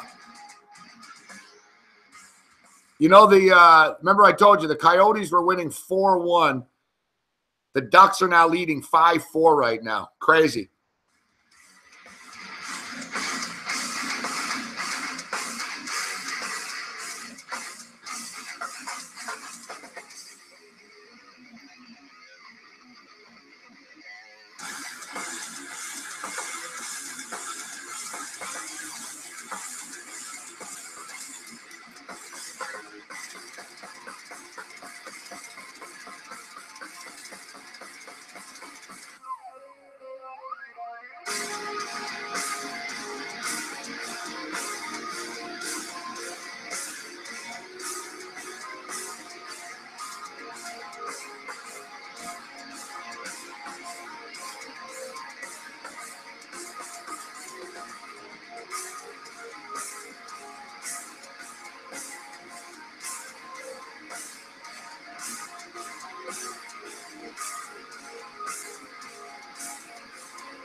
I appreciate everybody tuning in here this evening. I'm going to do, I don't know why I'm going to do this, but I'm going to take a look at some more of this Vegas stuff in the overnight hours here and try to uncover anything other little tidbit that's real, something that's real. But some things are unexplainable, man. And this isn't a TV show where, it never ended. Fuck. You know, it's not, life's not like that. Might find out in a year. We might not ever find out. It's one of those deals. All right. So afternoon baseball tomorrow. LA Kings up 2-0. Baseball tomorrow afternoon, 2:00 in the afternoon. I'm taking the Astros, but fuck, I like them better today, man. Really should have hammered that one today. I like the Astros again. I like the Stros again. I'm going to take a shot with Dallas Keuchel. No line for that Yankees game. The Indians are going to beat. The Indians probably going to sweep them. The Strasburg and the Cubs. This game I don't really trust. Fuck either. You know, it's tough. I don't want to lay 65 cents here, but check out my video tomorrow. It'll be on the YouTube page. Check me out live 2 to 3 on the Fantasy Sports Television Network. It's available on the FantasySportsNetwork.com. You can follow me at Twitter. Sports Network YouTube page, and I post my plays of the day, just as Morency's plays of the day on a daily basis. Check out Big Man on Campus and Donnie Rightside tomorrow at 12:30. Jimmy the Bag still in Costa Rica. We got to get Jimmy on the show one of these nights. Jimmy the Bags in Costa Rica. Check out Pistol Pete, all the videos tomorrow on SBR. Support SBR by going over to one of the sports books on their front page and, give them the affiliate credit, and sports books will know, hey, people are watching what's going on over at SBR. This shit doesn't pay for itself. Bad beat tonight. It is what it is. Can't win them all. Thank God for the props tonight. Props saved our ass tonight, boys. Props saved our ass tonight. No thanks to that fuckhead kicker on Tampa Bay. I apologize, Connor Barth. It wasn't your fault. Tomorrow night, though, tomorrow night we'll be watching college football. We'll be watching baseball. We'll focus in on baseball. We're going to get serious. We didn't talk much NFL tonight, so tomorrow we'll get into the NFL as well. And it'll be pick night tomorrow night on the show. Other than that, you guys are on your own. May the winners be yours. Later.